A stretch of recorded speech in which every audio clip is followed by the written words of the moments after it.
Good afternoon, everybody. Welcome to our officially 10th episode on the podcast, Two Mics and One Bond. Today we have a special guest, my friend Labron Horton. How are you doing today, sir? Oh, I'm good, man. But who's the special guest? Oh, that's well said. well said. Well, well, the last two podcasts have it's been a little, last few ones have been kind of me and one other person. So hopefully Kenny will join us soon. But yeah, how's your day going? It's pretty good. Had really great meeting yesterday with my team. My office manager came back, and then had a great meeting this morning with my coach. He was able to successfully yell at me and tell me everything I'm doing wrong. So it was great. Nice, nice. Yeah, I was in counseling, and the counselor said something really hard for me to swallow, and I thought to myself, yeah, this is probably the right person. Yeah. It sounds like this is what I need more of. But yeah, well, Yeah. Ron, I'd love to. I know you and I kind of know each other a little bit, but I don't think we know each other like on a deep level. So I'm excited to be able to go back in time a little bit and just kind of learn more about you and your upbringing. So let's start there, Mr. LeBron. Yeah. Tell us a little bit about your upbringing. What was that like for you? Where did you grow Well, up? yeah. So I was born in Chattanooga, Tennessee, to my mom Olivia, my dad the first, Shannon LeBron Horton the first. I Who? lived there for a little while. My dad. So the story, I need to sit down with my dad and really get the story straight, but I don't know what happened first, but my dad was in college. He's doing well, good, high performing person. And I don't know if it was Vietnam happened first or the drug dealing happened first, but he went to Vietnam. He had two tours in Vietnam, got in trouble with the law, ended up going to jail. So then my mom's boyfriend after that was a pimp, actually, and they moved us to California. And because it was kind of hard, my mom kind of like moved me around a lot for Mm, a long time. So, and because I'm kind of a mutt, I grew up everywhere, mostly Southern California, but okay. like I lived with family in the South. I lived with my grandmother in New York for a minute. I live with other family members all over the South. I live with my stepdad who ended up raising me, his family. So I grew up mostly in Southern California. My stepdad who raised me was a drug dealer. That was an interesting life. So Yeah. he was an awesome dad. When you say I grew up let's around. let's dig into that a little bit because I know a lot of people have different thoughts when they hear, okay, this person's a drug dealer. What does life look like living with someone that is a drug dealer? Like, what does that actually look like? Yeah, so my dad was different. He was a organized crime enthusiast. So like my dad had a almost like a Pinterest board, like a like a I don't know, this binder with all kinds of organized crime individuals and principals. And it was weird because it's not like the drug dealers you see on TV, Yeah, right? He's not the street corner guy. He's kind of what they would call the connect. And that's the guy that gets the drugs, has a team, and either sells it to somebody who has a team or gives it to his team to go out there on the streets. That's my dad. wow. So I was raised with organized crime principles, which is I didn't realize until I read the book, The 50th Law Mhm. by 50 Cent, that that's what my dad was doing. Does that mean So like when you say that, does that mean like I know like mobsters have like certain rules? Like I think it's like you don't take out somebody while they're with their kids. Is that what you mean by like things like that. Yeah. yeah, there's certain codes. How to conduct the code of conduct for your team or how to be organized, how to look like you're a legitimate business owner, right? Um, Things to govern the community, govern the rules, govern how you execute yourself. So my dad would do things like he would pay his attorney like 10 grand a month, every month, no matter what. So that one, you know, I don't know who this attorney is, so you Yeah, know, we're not gonna go there. I yeah, yeah. never knew names, but like his attorney would advise him on how to do criminal shit. Oh, can I curse on here? I didn't know if I could. Whatever. Hey, this is open. Yeah, Okay, okay, yeah. cool. YouTube asked So us the question of Is this for kids? I always say no. So, Exactly. so you're good. You're good. Just So, the only rule I have is you got to be yourself, man. So if you oh curse, yeah, curse. That's what I'm authenticity. saying. Yep, Exactly. yep. Um, so he would do things like send money to his. He told me, always send money to your jeweler and your attorney. So my mom always had some kind of jewelry on, and my dad's attorney. So what that did is it made him really smart in how he did things. So Mm. if he would get caught and somebody would get 20 years, he'd get two, and then he'd be in there for 6 months and be the model citizen, and then get some kind of program where they're teaching him a skill, and he'd be out in a year and a half. Yeah, so he's very savvy. Very Very. savvy. Yep. And so we were raised in middle class neighborhoods because he's like, idiot drug dealers get the nicest house in the hood and drive the nicest car, and then the police are obviously watching you. So he lied and said he was a pharmacist, and we lived in middle class neighborhoods. Depending on how you look And at it, pharmacist might fit the definition. exactly, he was technically a pharmacist. He just Yeah, didn't wait for the doctor to prescribe the there it is. medication. There it is, man. Yeah, yeah, yeah.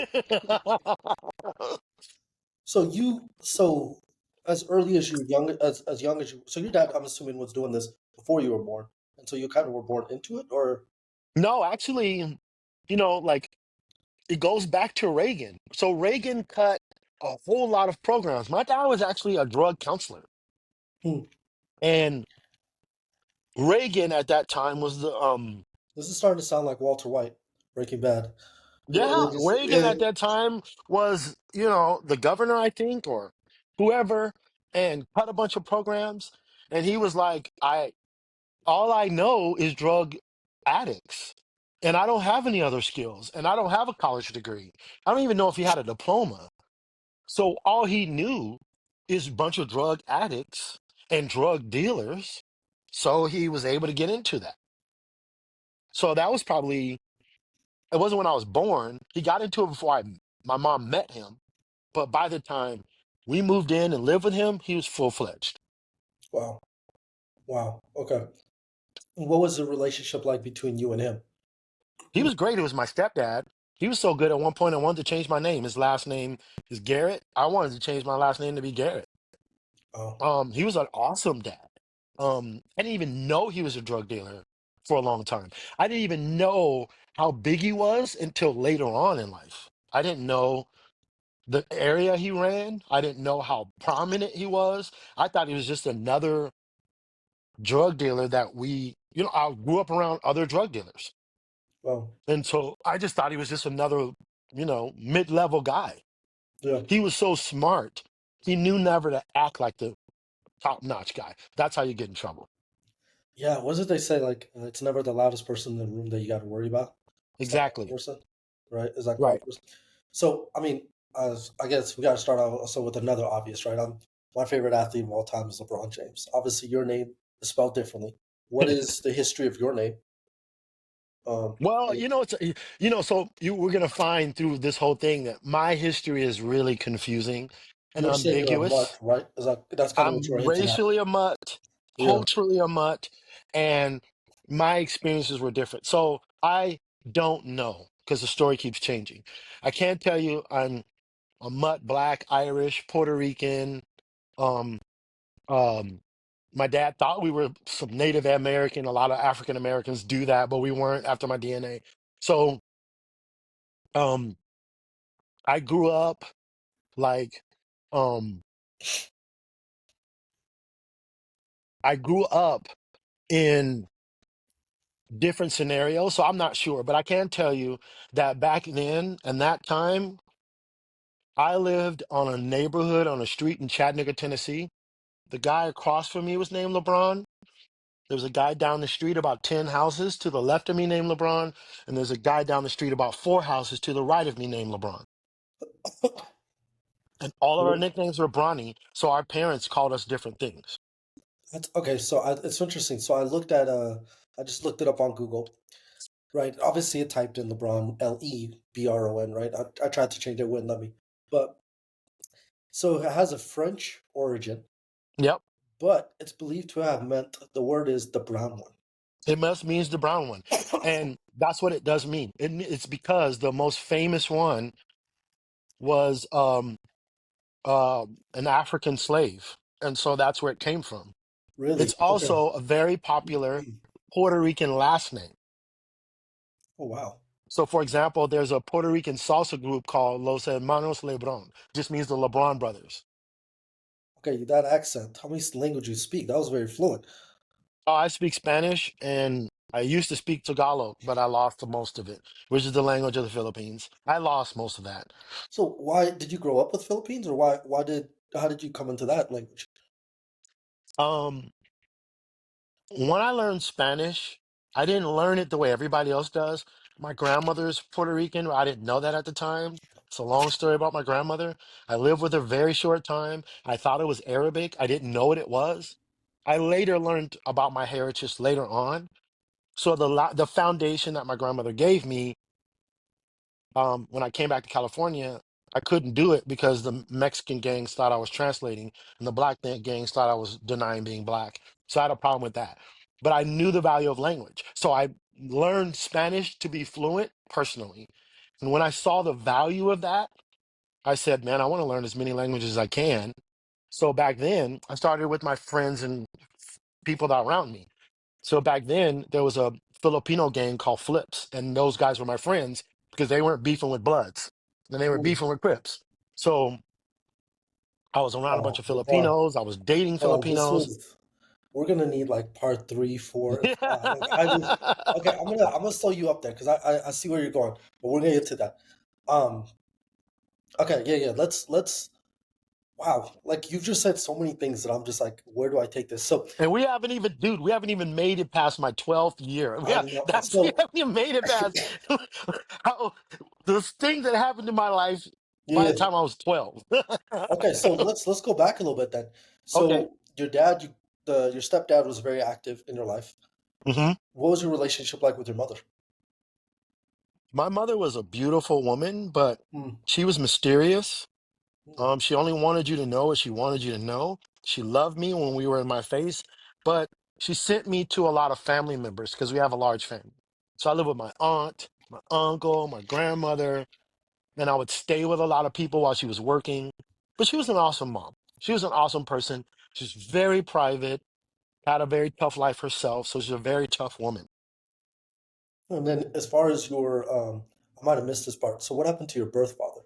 Was he My around? birth father has always been around. He was just in jail until I was 14, and it was Okay. on probation until I was like in my mid 20s. So I really didn't really get to know him until my mid 20s. Okay. So what was your childhood like? I mean, did you play sports? Were you into Yeah, music, arts? Like I what did you spayed. do? I played all of it when my dad was around. I didn't do shit when my dad was in jail because my mom was just surviving, or I lived with somebody else. Mm-hmm. Any So, siblings?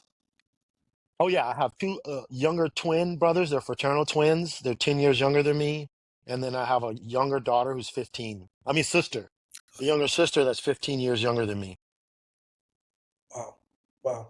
So did you ever look at your life and your upbringing and think like like what was your attitude towards the world? How did you perceive yourself? How did you perceive the relationships around you? Well, I grew up around the crack epidemic in LA, man. I thought a Crip was gonna kill me before I turned 25. I knew it. I knew a Crip was gonna kill me or some essay. Because back then Bloods didn't fight each other. And I don't know if Bloods fight each other now. I'm not sure. Back then I was in a blood gang, Pacoima Piru Bloods. What age Um, did you become a member? Or was it just you were part of it already when you were born? I want to say 11 or 12. Um, But I'm gonna say this: a lot of things Mm, I did. If anybody's watching this and they're familiar with, they'll know this name. I was a buster. mm. So what that means is, like, if we went to like a skating rink and they started fighting, I was the last one to fight. I fought, Really? but I was the last one too because I Is always that a had my right? Is dad's. that like a privilege or what? You're supposed to fight if you're in a gang. Okay, okay. Well, It wasn't a yeah. privilege. It was me. I was like, I got out of things as much. But going back to it, to you asking my question Yeah. about my upbringing. So it's just like I moved around a lot. Um, I was very confused about who I was, what I wanted, where I was going, and I thought I was going to be killed by a gangbanger by the time I was 25 years old. That's how I grew up. Dang. I Yeah. So I just look up the definition and stuff. I see what you're saying. It's so I can't imagine what that would be like. Like to I've heard stories of people quite often in inner cities, right? Or even you listen to rap lyrics, right? It's like Right, make us past 25, right? It's That's a miracle in itself, right? That you can right, live right. that long. I think, yeah, I think I just heard the song J. Cole that talked about it too. But so is it like you open your door and you're again? Sometimes people don't realize. Like I often get associated with this. Me being black, they just assume, like they assume I could dunk. Like a true story. This is a true right, story. right, My pastor and I, right. when I was at the University of Oregon, this is a true story. I'm at the University of Oregon, and we're over there starting a church. And I remember my pastor and I are sitting down, and we're having like a serious conversation, like just serious, serious conversation. And these two older gentlemen, Caucasian men, older gentlemen, tap me on my shoulder. This is at the lunch table, literally. Tap me on my shoulder, and they look at me. And I remember looking back at them. I was like, "Oh, hello." And then they said to me, "Do you play basketball?" I was like, and my friend looked at me like in awe, like I can't believe this happened, right? And then I was like, "No." He's like, "Do you do music?" I was like, "No." Right? And my friend is like, he's just in awe that this is actually happening, right? So people associate a lot of things with me that, oh, you must do this, you must do that, you must know what the gang life is like. It's like, no, I mean, I'm born in Africa, grew up in Whidbey Island, I have no idea what the gang life is. A white person in the inner city has more in common with LeBron than I have with LeBron when it comes to understanding. You know what I mean? So there's a lot. So with you, and so I guess the people that are listening to this as well is like, what do you mean that like you didn't know that you couldn't live past 25? Like, is it like every single day, everything you did, you always had to be on alert? Like, Yeah, walk us I'll through give you an that. example. I was thinking Yeah. about this not too long ago. This is the life we lived. I used to go to parties and think, I just want to make it to where I can get the girl's phone number before somebody gets shot. Well, We knew somebody was going to get shot. We knew the party was going to get shot up. It was very common for somebody to get shot and killed. We weren't thinking, don't go out, don't hang out. My parents weren't even saying, don't go to the. It was just more of, okay, if we can go to the party, if I can get this girl's phone number that I think is going to be at the party, or Mac on her before a Crip or a Blood comes in and starts some shit and shoots people, then that's a good night. That's what I grew up. wow. Wow. And I thought, here's another reason why I didn't know. I lived in, when I lived in Pacoima or the Valley, San Fernando Valley, I lived in decent neighborhoods. I would be in Pacoima or I'd be in, Woodland Hills or something else. I was never in the epicenter of these gangs. So I thought I was cool. It wasn't until years later when Snoop Dogg said, oh, where I spent a lot of my time was in Antelope Valley, California, when Snoop Dogg's like, I don't go there. That's the hood. That's dangerous. You don't want to mess with that town. And I said, wait a minute. When I was growing up, we feared Long Beach Crips.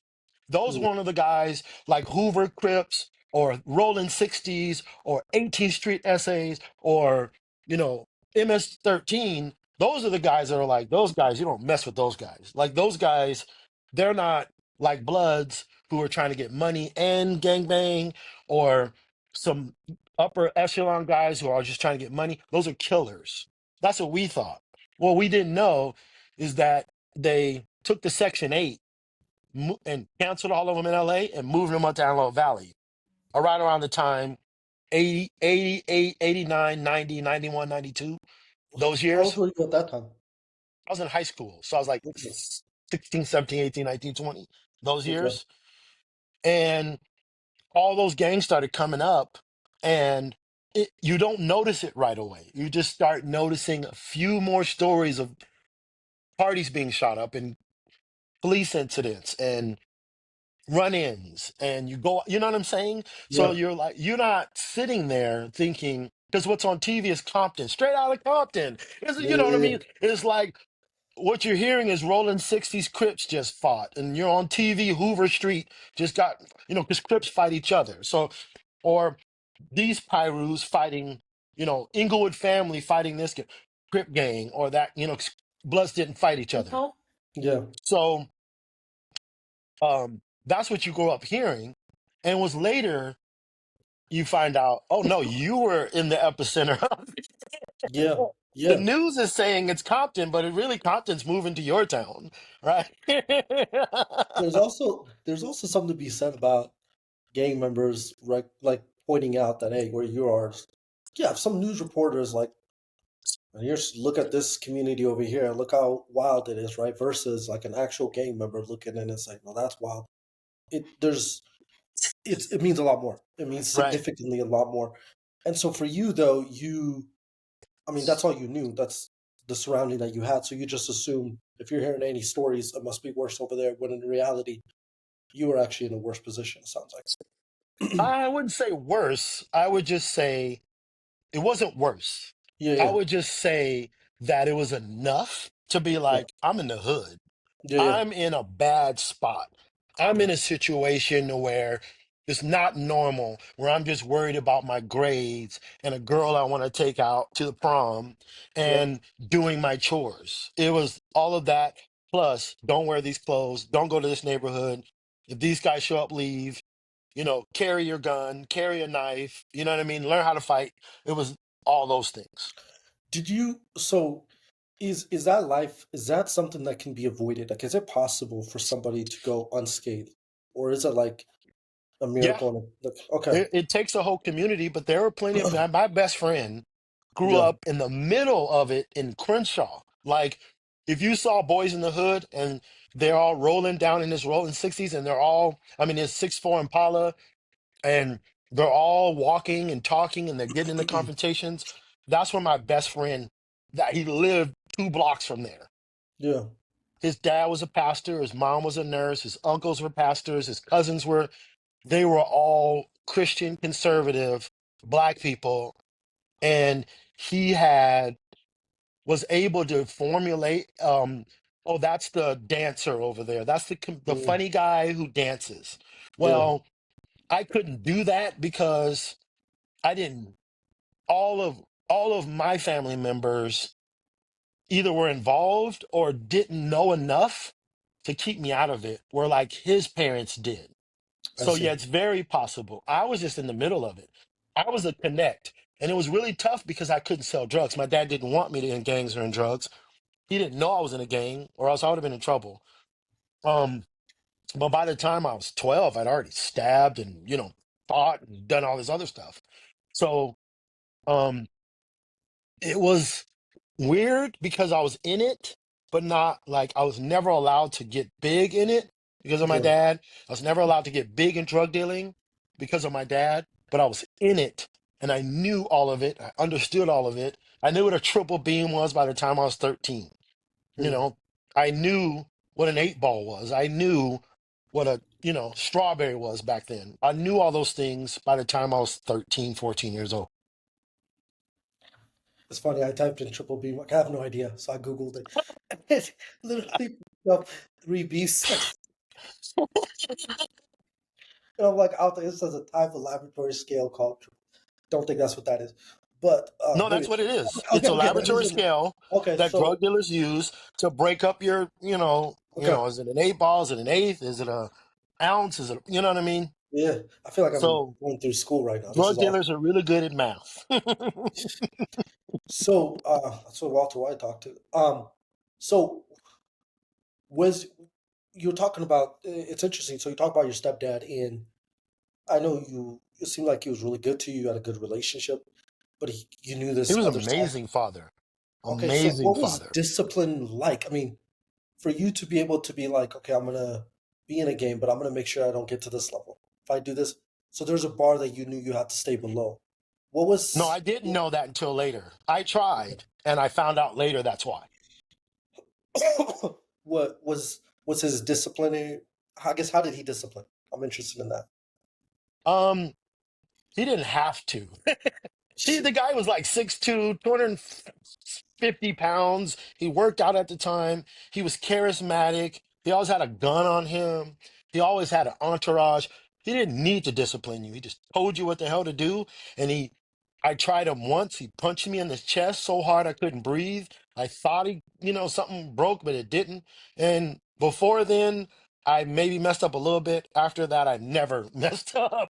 But he was an awesome father in the sense he was charismatic. He was he was he did one thing. He understood the value of a dollar, and his best friend and his best friend's son was my best friend, for example. So like to give you an example of his Yeah. discipline, his best friend's son had no chores. I had all of them. His best friend's son got a stipend of $100, maybe $200 or $300 a week. I got $5. Literally, my dad would sit there, pull out a wad, and sit there for, it felt like an hour, but probably 3 minutes looking for a $5 bill to give me. Wow. He taught me the value of money. He taught me how to fix everything around the house, mow the lawn. He taught me how to walk the dog. He was a funny thing, even though he's a drug dealer. Back then, if you watch any like Tupac or Biggie Smalls documentaries, you'll know there was police officers who were gangbangers, who were mafia guys. I mean, if you know anything about Rampart, all that, we knew that. So he had police officers on his take. He would teach you all of these things, and he would teach me all these things. So he also taught me how to sell drugs, how to kill and get away with it, how to market your drugs, how to recruit people. He taught me all these So that things, those but I lessons, didn't those understand. He wouldn't let me do it, and I didn't understand why at the time. so when he taught you those lessons, is it you approached him or like, hey, here's some No, that was stuff? just what you did.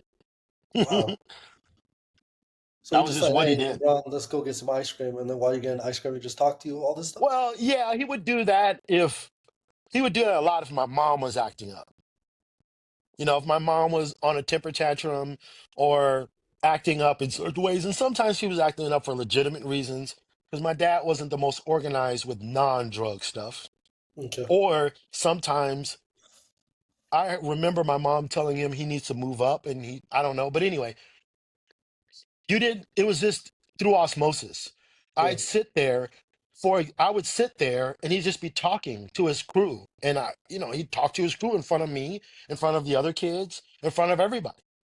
You know, here's how um, you know, you know how if you saw American Gangster, how they made blue magic. Well, my Mhm. dad made cherry flavored crack. So he put dye and flavoring in it because when you smoke crack, it smells like Raid. And if when you're looking for crack, you're looking for little white nuggets.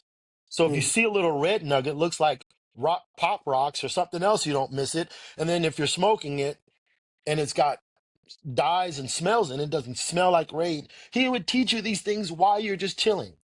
Or Wow. like a drug addict would come to the house and he didn't keep his stuff there. He'd have to yell at them and tell them to get away or whatever. But you just saw that.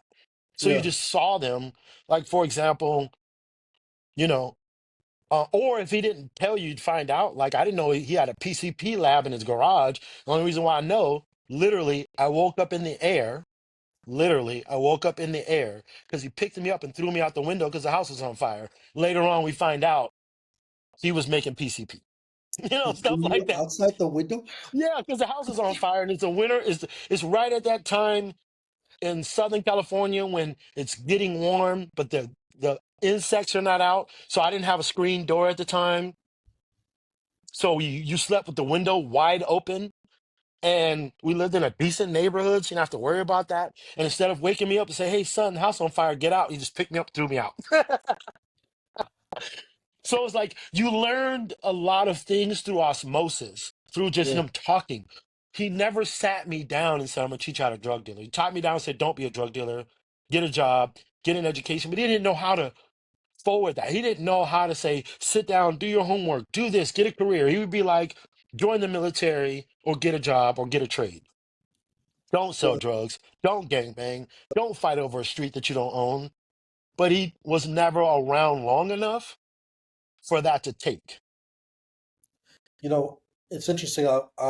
I know you now versus I didn't know you back then, right? So it's much it, it's easy to forget that the you that I know now didn't happen overnight. There was a lot of things developing. So if we were to look back at maybe like the first 16 years of your life, right? And someone were to ask you like, who was LeBron at the time? It's hard because I'm trying not to see you as I know you today, right? So it's like Right. I'm trying to think, okay, what were I know your life was something you constantly had to think about, but what was your attitude like? Were you an aggressive person? Did you have short temper? Were you cool, calm, and collected? Were you the comedian? I was What were you? born. I want this should tell you. I wanted to Yeah. be Michael Jackson when I grew up. Ooh. Okay. I was the happy-go-lucky kid. I was the funny. I was the lover, not a. I still lover, not a fighter person. I'm still like, that's who I was at my root. But just put that person around gangs, around drugs, around chaos, around being moved around. And so whoever I was, I learned I was whoever the hell I needed to be to That's what I was survive saying. that situation. Yeah, because when you asked that question, like put that person around. What do you think will happen? Like, I think first thing that popped is I wanted to ask myself, was, okay, is that something that I respected, or is that something that got made fun of? Right? Was it something you always got tested, or did people test you and things like that? Or Oh, all the time. Yeah.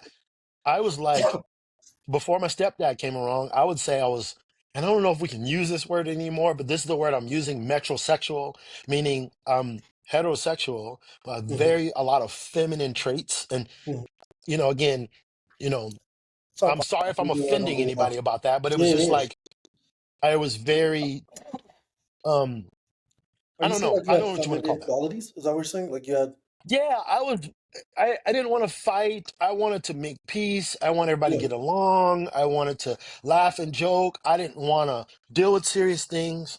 But when, my dad would do crazy things like he wasn't a gangbanger, but I don't know where he got it from. To this day, I don't. But he had a blue rag hanging out of his left pocket, which is what every Crip does, Hmm. and red rags on your right.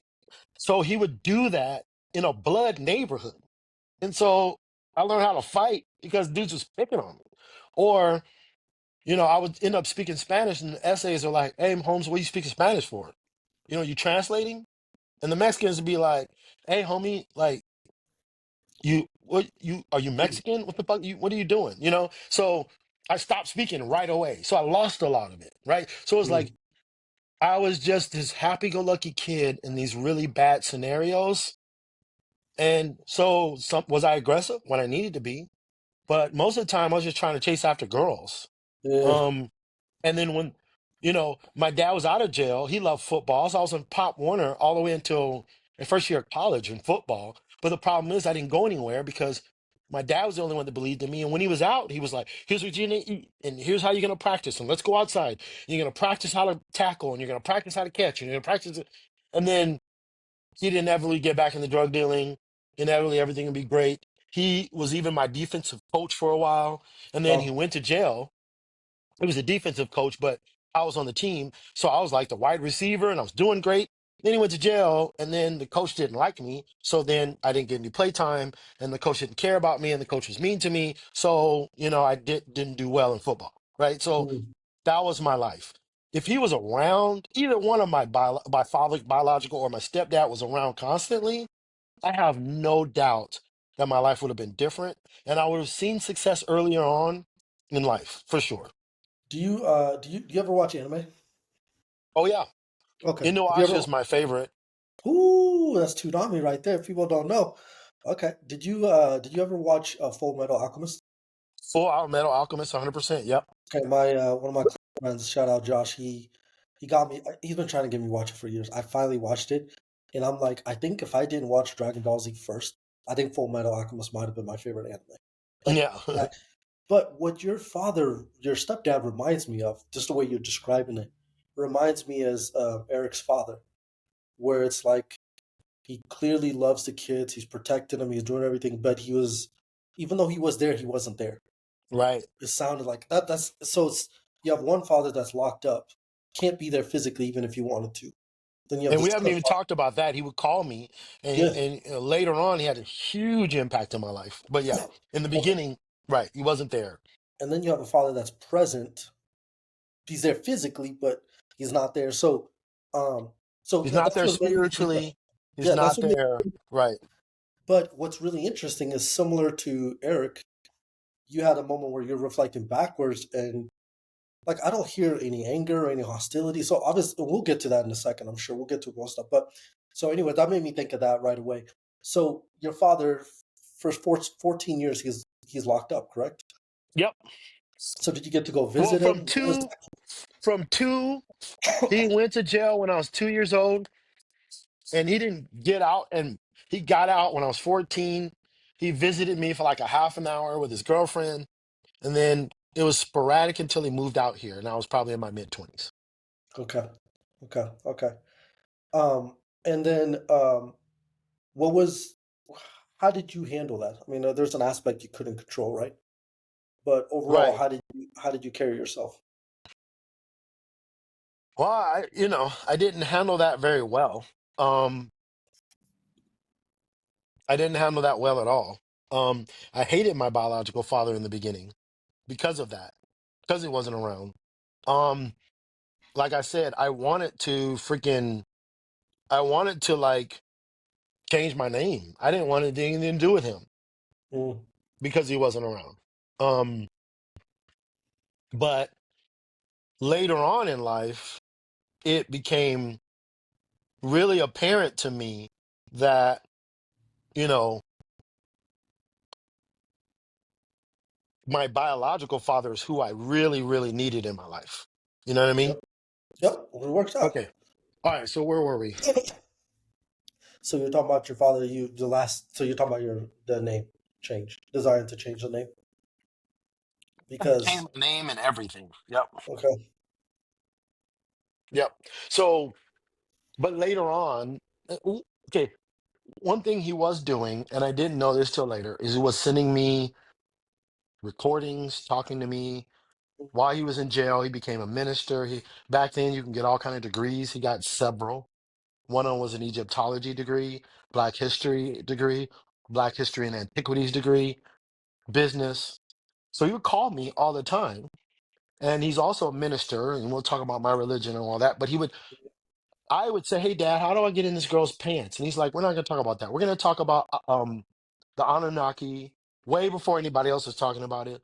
We're going to talk about Imhotep before the movie The Mummy came out, way yeah, before that. We're going to talk about Akhenaten and Queen Nefertiti and who Cleopatra really was, because a lot of people back then didn't know she was Greek. So I grew up with a lot of that Black history stuff, Black history facts. Um, and so he would be in my ear, but I was like, I ain't trying to hear that, dude. I'm trying to dodge bullets and get in the pants. You know what I mean? yeah, yeah. A lover, not a Like, fighter, right? yeah. So, um, you know, so so I would I wouldn't hear that. I would hear what my dad was saying because he's in my face and he's being charming and he's loving and he's caring for me. And he never called me a stepson. I was his son, right? He practically raised me from the time I was like 8 years old. So I love that. And so it's like the guy who's teaching you how to make cherry flavored crack is the guy that loves you and is there for you. And the guy defends you when your mom is going off on you, right? So that Yeah. had an effect on me. Wow, wow. I so man, LeBron. The thing about you is I gotta be precise in my questions because you just open up like three or four. Like now, I want to go into the Egyptian route. I want to go into the religious. But Right. well, so you're balancing these two relationships with your father. At what point did you start to see your father differently that was locked up? Like, Oh man, it wasn't until in my late 20s, my okay, so dad, my even when he got out of jail, it was still hard. yeah, well, because he was on probation. Number one, my mom had died of HIV in 96.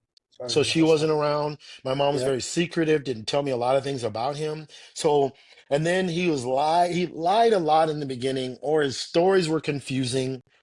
in the beginning, so that made it tough. And then, it was tumultuous until one day he just called and said, "Hey, man, I've made all these mistakes and I'm so sorry. Please forgive me. Let's try to repair this relationship." And then that everything changed. Was so that was so you said that was after your mother passed away? Yeah. Hmm. Talk. I mean, let's go into that. Like, when I've heard you talk about your mom, lovely person, awesome. Obviously, you got your attention. How did that impact you, losing your mother at such a young Oh, age? What was that huge. like? Oh, Talk man. to about that. Big Yeah. time. Big time. You know, she went way too young. And the crazy thing is, it was right around that time. Now, so I don't know. It's probably she found out she had HIV. She didn't tell anybody. And then she started watching Oprah and she started changing her life. So the terrible, crazy thing about it is like, we didn't have the best relationship then, but then she realized she was going to die and started really examining her life and started watching Oprah a lot. Back then, Oprah really started having a lot of self-help people on and, you know, how to improve your life, how to be a better parent, all that. And Yeah. so it was interesting. She repaired a lot of those things, but it was very tumultuous. And Yeah. so, um, and then she was very secretive. And then my stepdad would lie, and then my biological father would lie. And so it was a lot of and to this day, trying to figure out where I come from, who's my real grandmother, who's not, and what my racial makeup is, and my cultural makeup is, and who I was living with, and all of that. So my biological father really stepped into my life and stepped up as a father. And because he was a minister and had all these degrees, he's highly intelligent, and he started guiding me in ministry, um, and in life. And I'm really glad he did, man, because there's so much misinformation out there. And I learned it before it became controversial. So So you were ahead of the it game. was You were ahead of yeah, you were ahead of the game. So it, it it's interesting that um one of the things you said a little bit ago is that a lot of people lie to you, right? And did you looking back at it now, is it they lied to you because they wanted to protect themselves, or do you feel like they lied to you because they didn't want you to, like, I mean, a father that's selling crack, right? He potentially could lie because he doesn't want his son to know what's going on, but at the same time, he's trying to fulfill his responsibilities by providing. Like, is it that kind of lie, or is it more of like, you know, he's just trying to save his own skin kind of thing? Yeah, I think some of the lies were just you're a drug dealer, you gotta lie. You know what I Yeah. mean? Uh, Yeah. What were it's you doing like to? so I know Yep, it worked out. okay. All right, so where were we? So you're talking about your father. You the last. So you're talking about the name change, desiring to change the name Change because my name and everything. Yep. okay, Yep. So but later on, okay, one thing he was doing, and I didn't know this till later, is he was sending me recordings, talking to me while he was in jail. He became a minister. Back then you can get all kind of degrees. He got several. One of them was an Egyptology degree, Black History degree, Black History and Antiquities degree, business. So he would call me all the time. And he's also a minister, and we'll talk about my religion and all that. But I would say, "Hey, Dad, how do I get in this girl's pants?" And he's like, "We're not going to talk about that. We're going to talk about the Anunnaki way before anybody else is talking about it. We're going to talk about Imhotep before the movie The Mummy came out, way yeah, before that. We're going to talk about Akhenaten and Queen Nefertiti and who Cleopatra really was, because a lot of people back then didn't know she was Greek. So I grew up with a lot of that Black history stuff, Black history facts. Um, and so he would be in my ear, but I was like, I ain't trying to hear that, dude. I'm trying to dodge bullets and get in the pants. You know what I mean? yeah, Like, yeah. A lover, not a fighter, right? yeah. So, um, you know, so, um, so I would, I wouldn't hear that. I would hear what my dad was saying because he's in my face and he's being charming and he's loving and he's caring for me. And he never called me a stepson. I was his son, right? He practically raised me from the time I was like 8 years old. So I love that. And so it's like The guy who's teaching you how to make cherry flavored crack is the guy that loves you and is there for you, and the guy defends you when your mom is going off on you, right? So that Yeah. had an effect on me. Wow. Wow. I so man, LeBron, the thing about you is I gotta be precise in my questions because you just open up like three or four. Like now I want to go into the Egyptian route. I want to go into the religious. But Right. well, so you're balancing these two relationships with your father. At what point did you start to see your father differently that was locked up? Like Oh man, it wasn't until in my late 20s, my okay, so dad, even my when he came, even when he got out of jail, it was still hard. yeah, well, because he was on probation. Number one, my mom had died of HIV in 96. Sorry to So hear she that. wasn't Sorry. around. My mom was Yeah. very secretive, didn't tell me a lot of things about him. So, and then he lied a lot in the beginning, or his stories were confusing in the beginning. So that made it tough. And then, it was tumultuous until one day he just called and said, "Hey, man, I've made all these mistakes and I'm so sorry. Please forgive me. Let's try to repair this relationship." And then that everything changed. Was so that was so you said that was after your mother passed away? Yeah. Hmm. Talk. I mean, let's go into that. Like, when I've heard you talk about your mom, lovely person, awesome. Obviously, got your attention. How did that impact you losing your mother at such a young Oh, age? What was that huge. like? Oh, Talk man. to about that. Big Yeah, time. Big time. You know, she went way too young. And the crazy thing is, it was right around that time. Now, so I don't know. It's probably she found out she had HIV. She didn't tell anybody. And then she started watching Oprah and she started changing her life. So the terrible, crazy thing about it is like, we didn't have the best relationship then, but then she realized she was going to die and started really examining her life and started watching Oprah a lot. Back then Oprah really started having a lot of self-help people on, and you know how to improve your life, how to be a better parent, all that. And yeah, so it was interesting. She repaired a lot of those things, but it was very tumultuous. And yeah. so um and then she was very secretive, and then my stepdad would lie, and then my biological father would lie. And so it was a lot of trying to, and to this day, trying to figure out where I come from, who's my real grandmother, who's not, and what my racial makeup is, and my cultural makeup is, and who I was living with, and all of that. So my biological father really stepped into my life and stepped up as a father. And because he was a minister and had all these degrees, he's highly intelligent, and he started guiding me in ministry, um, and in life. And I'm really glad he did, man, because there's so much misinformation out there. And I learned it before it became controversial. So So you were ahead of the it game. was, You were ahead of yeah, you were ahead of the game. So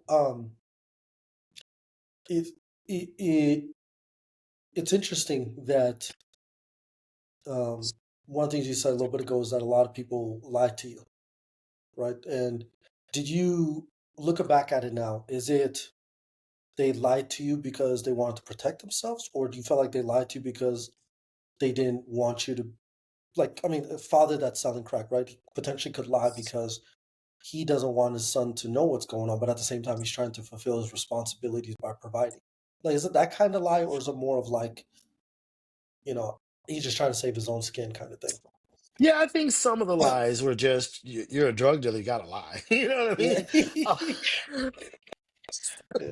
Yeah. What were it's you doing like today? you can never Oh, tell the whole truth, right? yeah, yeah, yeah, Um, so it's hard to tell because to this day, some of the stuff I don't know what's a lie and what's true.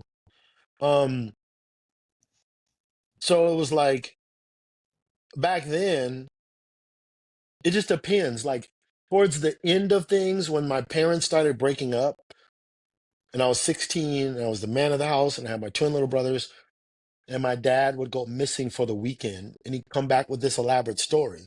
Well, if he was kidnapped and his story's four times, it, that means he probably lied about three of them, and he was really kidnapped once because we know there was police reports and all this other stuff. It was just, I guess I would say. Everything all the way up until I was like in my 25th, 26th year was freaking chaos. So Mhm. it was like to this day, it will almost be impossible to go back and really put it all together because my brothers were too young. Um, and so like my relationship with my mom was always she kept everybody at a distance. Yeah. So it was always about just trying to, you know, figure something out on my own. Yep. You're one of the things that I know about you is you're a very, very, very intelligent man. And it sounds like there was a lot of things in your upbringing that potentially could have distracted you away from education. Like, what role did school play for you? Was that something you loved, you enjoyed? Was that something you I didn't have time for? I hated it because I have what's called Erlin syndrome. It's in the same family as dyslexia family. Um, What's it called if again? the Erlin syndrome, it's not 100%, as you, I don't call myself intelligent. I call myself a researcher. Okay. And so I don't consider myself intelligent, but I appreciate the compliment. But I Yeah. do a lot of research. And so it's not something scientifically proven yet, but it's in the same family as Erlin in the sense that with this, I mean, as dyslexia, in the sense that dyslexia either changes words or processing Hmm. because of how you process the information from your eyes or ears to your brain. Well, mine is more of the other way around. It's like it's how I take the information in, and then once it's properly processed in, then it gets translated to your brain, no problem. But I said all that to say I was terrible at school. I was terrible at school. I was put in special ed classes. I was treated as if I was an underperformer. And back then, it was not that anybody was doing anything wrong. Nobody knew about dyslexia Yeah. good enough, let alone Erlin, to fix it.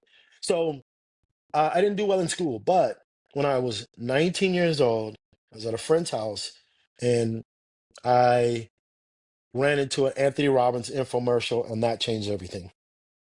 How so? Well, he taught me that I can read my way out of anything, and that's what I did.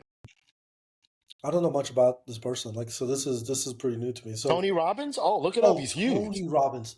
I think Yeah, it's it's oh, I guess Anthony I said Robbins. Anthony Robbins, Yeah, yeah, but his yeah, full name Tony. is Everybody goes by Tony Okay, Robbins. Yeah. that makes So sense. Yeah, I do know him. he Yeah. Tony Robbins has been around since the 80s, bro. People don't know that. That guy's been like he was 19 doing, you know, 400 people seminars. Like the guy's been around for a long time. So when I was just getting out of high school, um, he was doing infomercials and I read um um Awakening the Giant Within. Mm, And that taught me that I can read my way out of anything, and that's what I did. wow. So, what was the first thing you felt like when? I mean, I don't know if you remember, but what's the first thing you felt like you overcame by applying this to yourself? Yeah. It was a principle, and that was, I'll never forget. I think this is the right book. It said, questions are the answer. That changed my whole life. As a matter of fact, now, the problem I have now is I ask too many questions, too fast, too often. Yeah. No, I remember when I was on a spiritual journey in college, and there's this messianic rabbi, and we're sitting in class, and this is like, if it showed you like how gun ho we were. This is a 6 or 6:30 a.m. We were remember we're in college. So we show up to this classroom where this guy would teach. Right, it was incredible. But I remember we were reading the garden story, right, and it's like, and he was like, "Okay, do you guys find anything weird in this?" And we've just heard the story so much. We're like, "No, it's Adam, Eve, snake talking, all that." And he's like, "Did any questions arise?" And then nobody had anything. We just kind of sitting in silence. He's like, "Okay, so I'm gonna ask the obvious question." Then he's like, "When's the last time you heard a snake talk?" And you know what I mean? And we're like, "Oh my gosh, I've been reading this, and never did I ask the question, what the heck is a snake doing talking?" You know what I mean? Like it's just like right. So they're like that is kind of strange. Like snake talking, right? And then so he just started. he just helped us start to ask different questions. Like you've heard it's this way, but if you don't ask questions, you can only see it the way that's being presented. But it's once Right. you start to, so so to hear you say questions are the answers, it is that is I think that's precisely probably what he was trying to get at, which is probably the reason why I struggle with a lot of things spiritually right now. Is because you start to ask questions, you start to get out of the fold, and so And I was um, fortunate enough to be a part of a religion that is centered around that. So it really helped me. yeah, And then speaking other languages yeah. programs your brain to look at things in different paradigms because each language is based on a different paradigm. So give me an example. Do you have one that pops in your head Yeah, immediately? for example, in No. Spanish, the article is more important than anything. So you say it first, right? So in the Latin American world, family is important. What's important is important. You will see a different culture and a way of looking at life. Or for another thing, in Spanish, a negative is not bad. We think of things in negatives. Like we'll say, hey, we should do this. No, right? Yeah. That's more of unless you can come up some other reason not to, Yeah. let's move We're doing forward. this. Yeah. Right. Yep. Yep. But like for example, talking to my wife, I kind of adapted that into my English and it doesn't work because she thinks I'm being negative, like I'm looking at things from a Yep. bad perspective, right? Yep. So it changes my brain processing because it really helped me to be like, what's the most important thing? I don't care about the color. What's the most important thing? I don't care about the features. What's the most important thing? I don't care about the amenities. What's the most important thing? Mm. That you can really see it translates into the Latin American culture if you see that paradigm. And then you start asking questions, and then you start understanding that God wants you to ask questions if you understand your Bible. I grew up with all those things right around 18, 19 years old, and that changed everything. Okay. Okay. So before we go down that road, what was spirituality for you before 18? Where I did was just God? a regular black Southern Baptist. Okay. So you went to church every Sunday? When I moved around so much, when I lived with my aunt or my grandmother, yeah. Yeah. Besides that, no, we didn't go to church at all. I Was your know my church? mom would take us on Easter Yep. Yep. Yep. Yep. And then, so your father was having his own spiritual journey while he was being in locked up, jail. right? And then when he first came out, he was a minister and everything, or was that the second time He's a minister in there. in there? Okay, okay. And Yeah, then he got out. gave his life to ministry and he is that way now. You cannot talk to him without him bringing up the gospel. And in Yep. my religion, that's easy. Other religions, I don't know. And in my religion, it's very easy because of our beliefs. So, it gets on your nerves after a while. It's bad for a while, but probably people feel that way about me now. My wife probably feels that way about me now for sure. That's funny. I think of like I know I spent a lot of time with different types of pastors, right? And so when they hear a congregation member, somebody in the church, you can't have a dialogue without this person sharing the gospel or talking about the gospel. That mission accomplished. I'm doing what I'm supposed to do. Right? It's a For certain people, this is the golden child, and to other people, it could be somebody that's, man. Can we talk about something different? Like, I Right. get it, I got it. So I get you there. So when you turned 18, it sounds like uh, 19. 19. Okay, what happened in that window of time that really ramped up some of these doors? And again, we're gonna talk about your father, the Egyptian. Yeah. Like we're gonna, and I'll be honest with you right now. I'm considering if that needs to be a part two because I know that's Yeah. gonna open up some doors. But so if you don't hit everything, that's okay. We'll Yep. make a part two. But go ahead. What happened And I'll in try to be a 18? little bit more like Yeah, concise. this is good. But at 19, what happened was I started asking questions that people normally don't, and it just opened my eyes. I started asking questions to everybody and asking myself questions about everything. And And this that is just because of opened Tony my Robbins. eyes up. Hey, why are we Is this doing this? because of Tony Robbins? Like, 100%. okay. But at the same time, again, I got back into learning Spanish. I was introduced to my religion. And again, it's almost an edict for us to ask questions. Hmm. Um, we are charged as ministers we are charged to tell you, don't believe us. We tell you, do not believe anything I'm telling you. Research it for yourself. Ask me a million questions. Challenge what I'm telling you. So those three things at once, it opened my eyes up to everything differently. So I started asking myself, why am I associated with this gang? I wasn't in the gang anymore because of my dad. I didn't know that later. I was able to walk away because Yeah. gangs are blood in, blood out. Yep. That's yeah. And so I was able to walk away not knowing that I had freaking hits on my head. I had people that wanted to kill me. I didn't know that at the time until later on. Some guys would say, if it wasn't for your dad, I would have killed you. Stuff like that. So, but I Thanks, started Dad. questioning things. Thanks, Dad. Yeah. Yeah, Yeah. Gotta go home. Give him a 100%. little hug. Yeah. Because he's a shot caller, I did not get killed. Yeah. Because I was a buster. There's times where I was supposed to shoot somebody and I did not. There's times Yeah. I was supposed to fight, I did not. So it started questioning that. Started questioning, get a job, just go get a job. The problem is, 2 years later, I had a kid. So like a lot of that had to stop. But Yeah. I just started questioning everything, and I started getting into my religion, and I started having a relationship with God, and I started questioning that, and I started questioning everything, So, my what is your race. religion at that time? What was Oh, it still was, was I it? was, by the time I was 16, I visited my dad in Tennessee, and I lived Yep. with my grandmother, and my dad started sitting me down and teaching me the fundamentals of our religion. We believe, and me and you talked about this, Yep. I remember a in while back. What was the name of it again?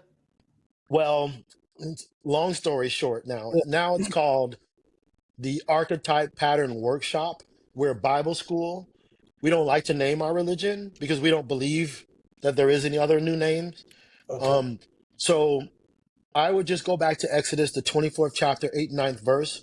When Moses left Exodus Egypt with the 24. children of One more Israel, time. Exodus, Yep. yeah, if you want to read it. Yeah. Exodus 24. What? Exodus, I think either the 24th or 25th chapter, 8th, ninth verse. Try the 25th chapter. 8. Okay. I'm curious to read it. Yeah, I'll just read it real Yeah. quick. That's cool. Then we'll read Hebrews Do you care what 8. translation?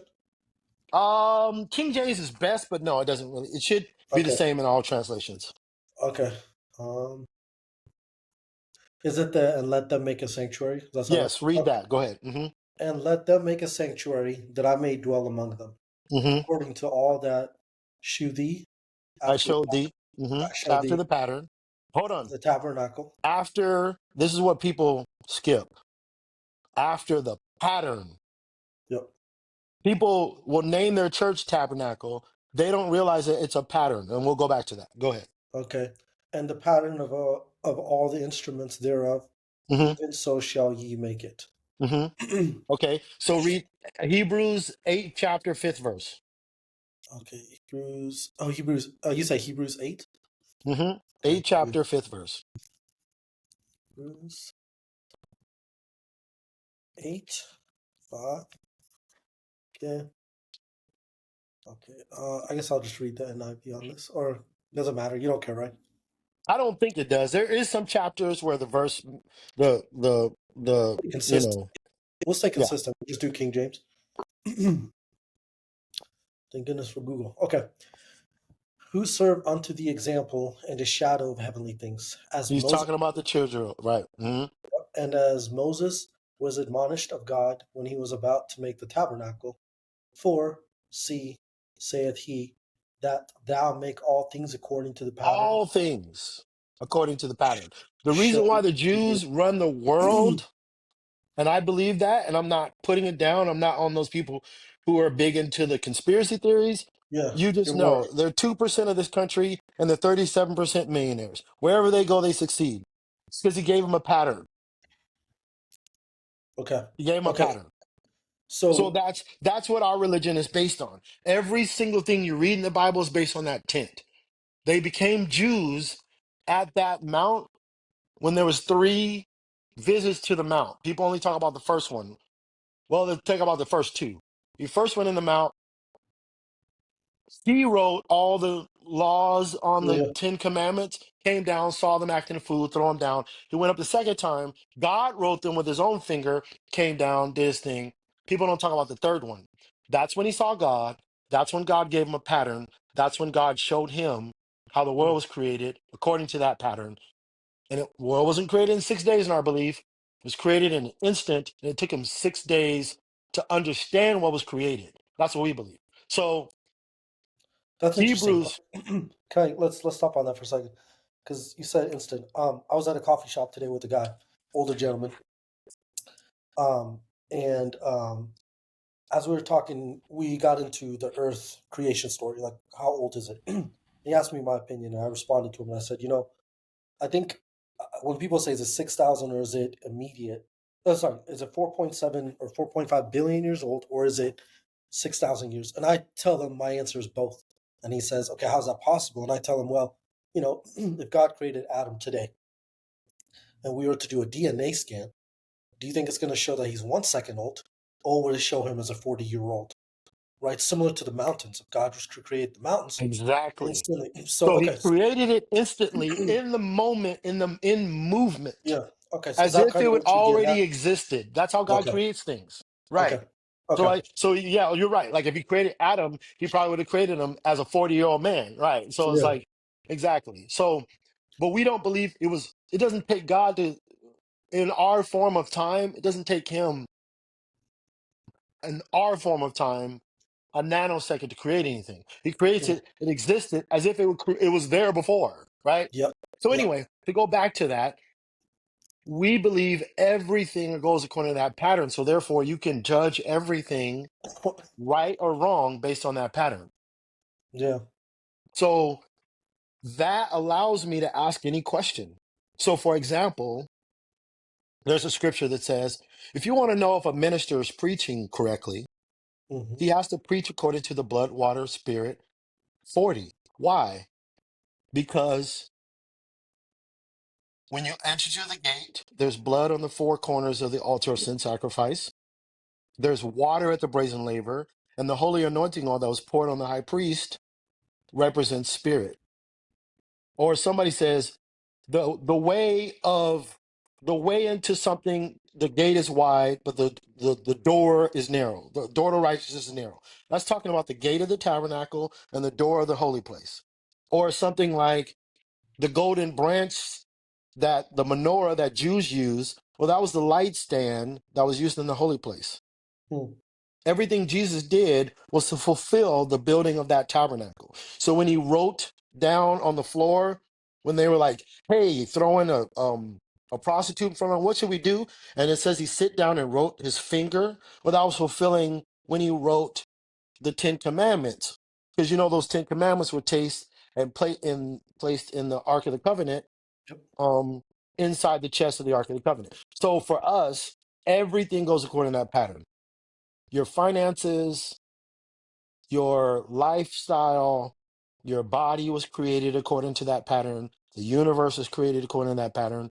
Everything is created according to that pattern. So it So was with easy to ask questions. I'm just going back to answering your questions. yeah, It gave me a tool to ask, is this minister correct? Is this person preaching? Is this scientific thing? Like, for example, the thing that convinced me of my religion is well before the scientific community talked about subatomic particles.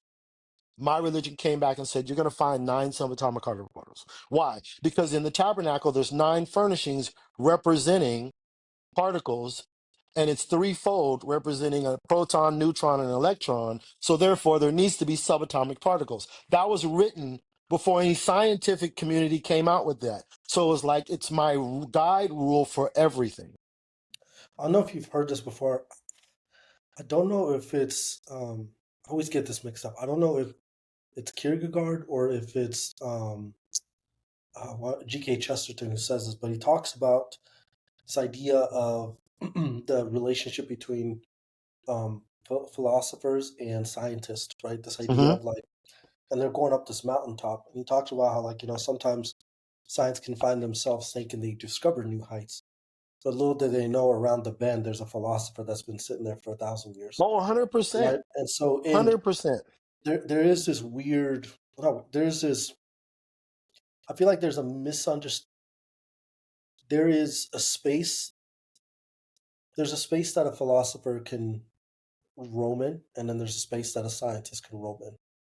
And sometimes they can cross paths, right? They can come to the and where I've seen both parties tend to make a lot of mistakes, in my opinion, has been when somebody goes past their jurisdiction. Right. right? Oh, I it's agree it's with that. maybe it's similar to like you have, oh well, I don't know if this is true about it, but I'm just gonna say it, right. There's a movie recently that what's his name? The one that did Titanic, Leonardo Hmm. DiCaprio, right? He did some thing about Earth and all that. So anyway, it's like next thing you know, it's like now he's being interviewed on what do you think we should do as it's like, okay, this is an actor, right? Playing a specific role. Maybe we don't need this person speaking into certain things. Or Dave Chappelle has that funny stand up where he talks about he's like talking about I think it's like what happened to Katrina or something like, and he's like, we got Ja Rule on the line. He's You're like, right. I remember that. I don't want to hear from John Rule now. It was after 9/11. Yeah. no, no, that's what it was like. Yeah, he's like, we got Ja Rule on the line. He's like, damn. He's like, I need somebody on there to comfort me. I don't want to hear what Ja Rule has to hear. I And he's think, like, someone yeah, please find Ja Rule. yeah. Yeah. Exactly. Yeah. So for us, science and religion are not enemies. They're they're they're they're hand in hand. So Mhm. for us, um, science is an observation of God's creation. And when you have that pattern, you can see that come through. So So for science is an example, observation of God's creation. yeah, Yeah. if you're a true scientist, you don't make conclusions without scientific fact, which means there's certain things that religion claims you can't go to, but also you don't make conclusions about what doesn't exist. So for us and what we believe, for example, you talked about the two disciplines. We believe the Big Bang and God's creation, it works simultaneously. Out Yeah. of nothing, instantaneously, a universe that is beyond our even imagination of size came Mhm. into existence, right? In an instant. That's what they say about the Big Bang. Well, that's what we're saying about creation. God snapped his finger, said, let it be so. It was so, with all its laws and all its principles and all its things intact, operating as if it was already there. Yeah. That's what the Big Bang Theory says how the universe started. They just don't have a claim on who started it and from where, right? So for us, all the scientific principles aligned, your anatomy and physiology aligned with the tabernacle. It makes total sense when you understand the furnishing, the functions, the operations, everything. It guides everything. It tells me if I'm in the most holy place, that's between you and God, and there's things you have to do. It's complete darkness, and if you don't do it right, you die. It's a personal relationship, and when you do it right, you get what's called a Shekinah or Shekinah, which is an actual visual God appearing to you. Mhm. That tells me I need to have a relationship with God. In the holy place, it's you and two other high priests. It was Aaron's sons that did that first. That means you have your inner circle, people you trust that operate and function within your tabernacle of your life. If you read the Bible, Paul talks about that, having your body as a tabernacle. He describes it, you're walking in your tabernacle. Well, Yeah. it's the same thing as the holy place. So, therefore, in the court round about is when all the Jews gathered around and gave their sin sacrifices and listened to the ministry of the gospel. That's your community.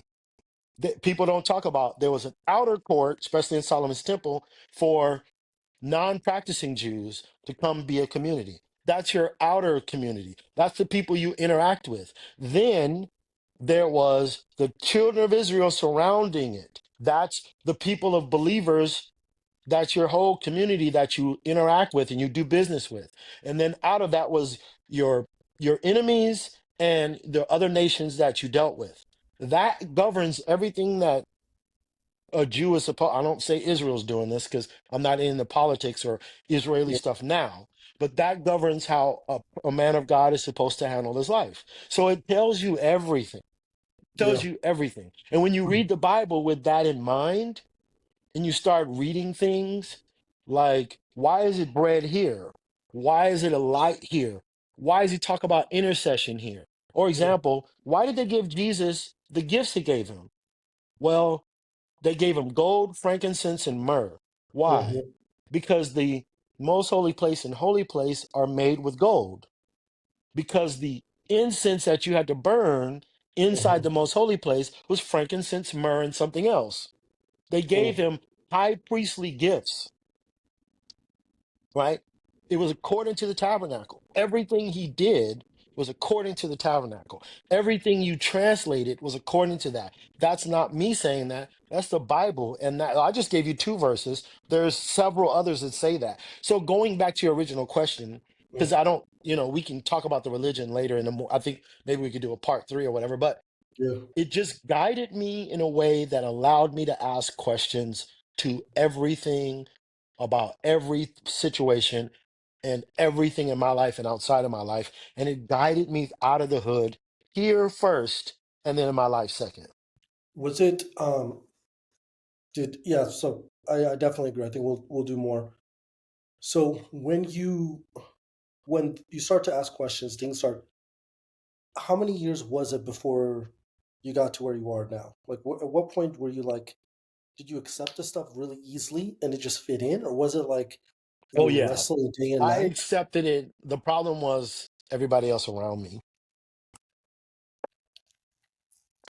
Yep. I feel like I can definitely tell that you're what is have you heard, I'm sure you've heard of the allegory in the cave, maybe? Oh, yeah. That Yep. applies. That's what I was about to say. That's That's what I'm it. thinking. This yeah, That's it. yeah. So they were That's like, we it. don't even care that your dad is who he is. We're taking you out right now. Yeah. It was. It wasn't that. By that time, I wasn't around gangs. It was trying to convince my wife at the time, which she Mm. wasn't having it. It was trying to convince my best friend at the time, which he wasn't having it. It was trying to convince What was the their people hesitation? around me. Like looking Huh? back, what was their hesitation? Was it just we don't see the dots you're connecting, or were they just Yeah, like afraid of they needed something to new? see, no, they needed to see the end result before they'll listen to my dumb ass. I mean, this is the guy, you just got through gangbanging, man. What are you talking about? You know what I mean? Yeah. Like, you just got through being a player and a liar and a robber and a thief and, a hustler.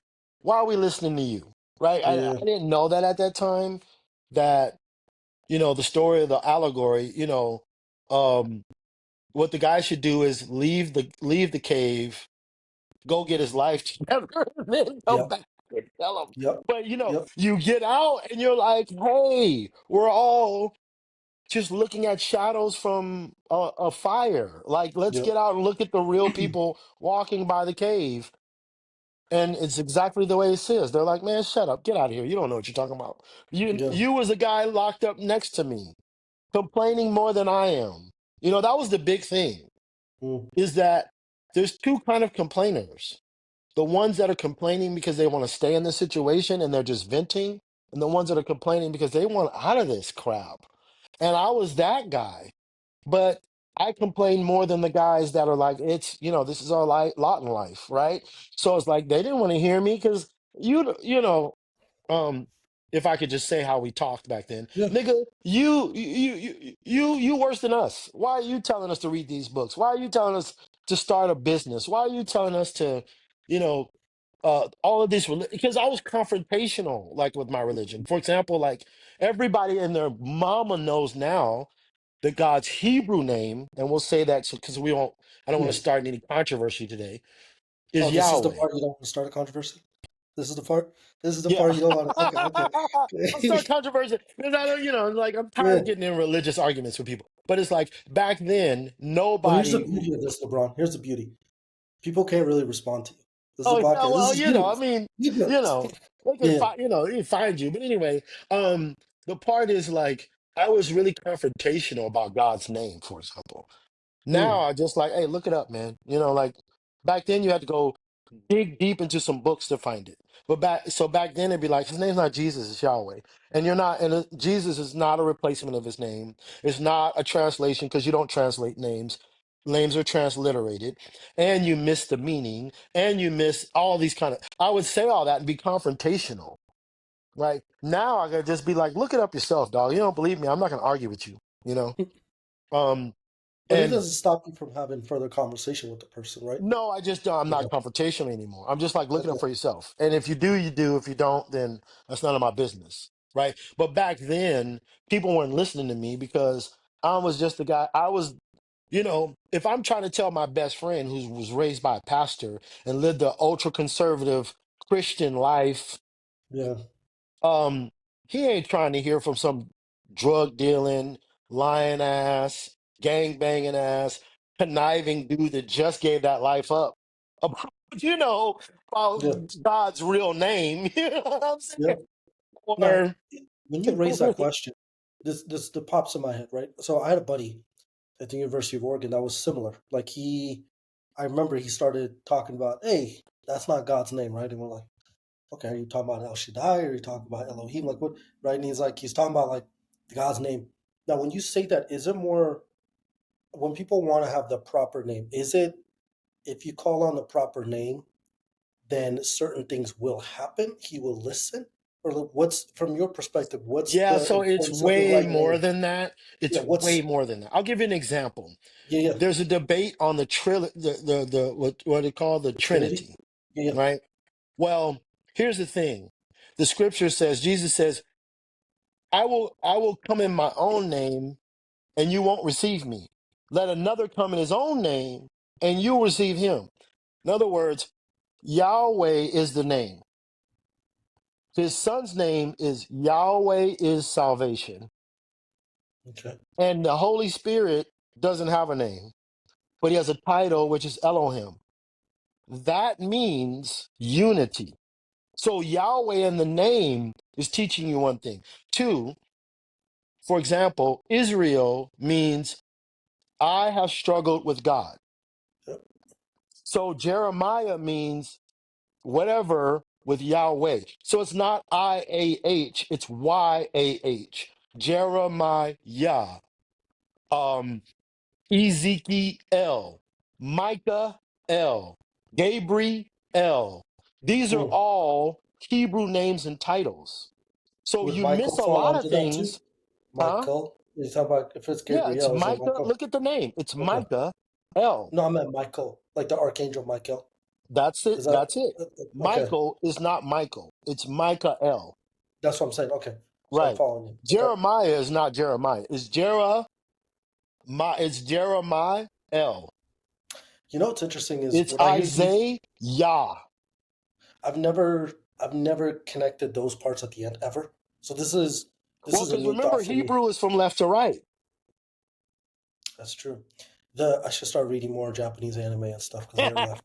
That's it. But that's how the mangas are written. But um, when I hear you say these things, for me, it makes more. It helps validate just how powerful that book is. Hmm. Right? It's I was watching somebody that was talking about like 40 authors, span of how many, I don't know how many thousands of years, right? All in unison. Somehow there's fluidity in all of them. They're all proclaiming similar things, right? But when I hear you break it down the way you break it down, it's like no matter how intellectual you are, you'll never be more intellectual than the scriptures, right? But no matter how simple minded you are, the Bible is still And like it's it's still the still place for you. insanely simple. Yeah, but it's the most simple, yet it can be more complex. So it's like if you think you can outsmart this, it will flip you up inside your Right. head, right? Well, and also guides me. Like, there's so many ministers now, but the Bible is really clear. See, most people talk about, oh, I just want to find the church that I belong to. No, that's not what the Bible said. Bible said if a minister's preaching one thing, is he preaching blood, water, and spirit? Period. And if he's not, he's a false prophet. I think that's in Isaiah. I'm not sure. I can find it for you later. So it's like, you're right. It's so simple.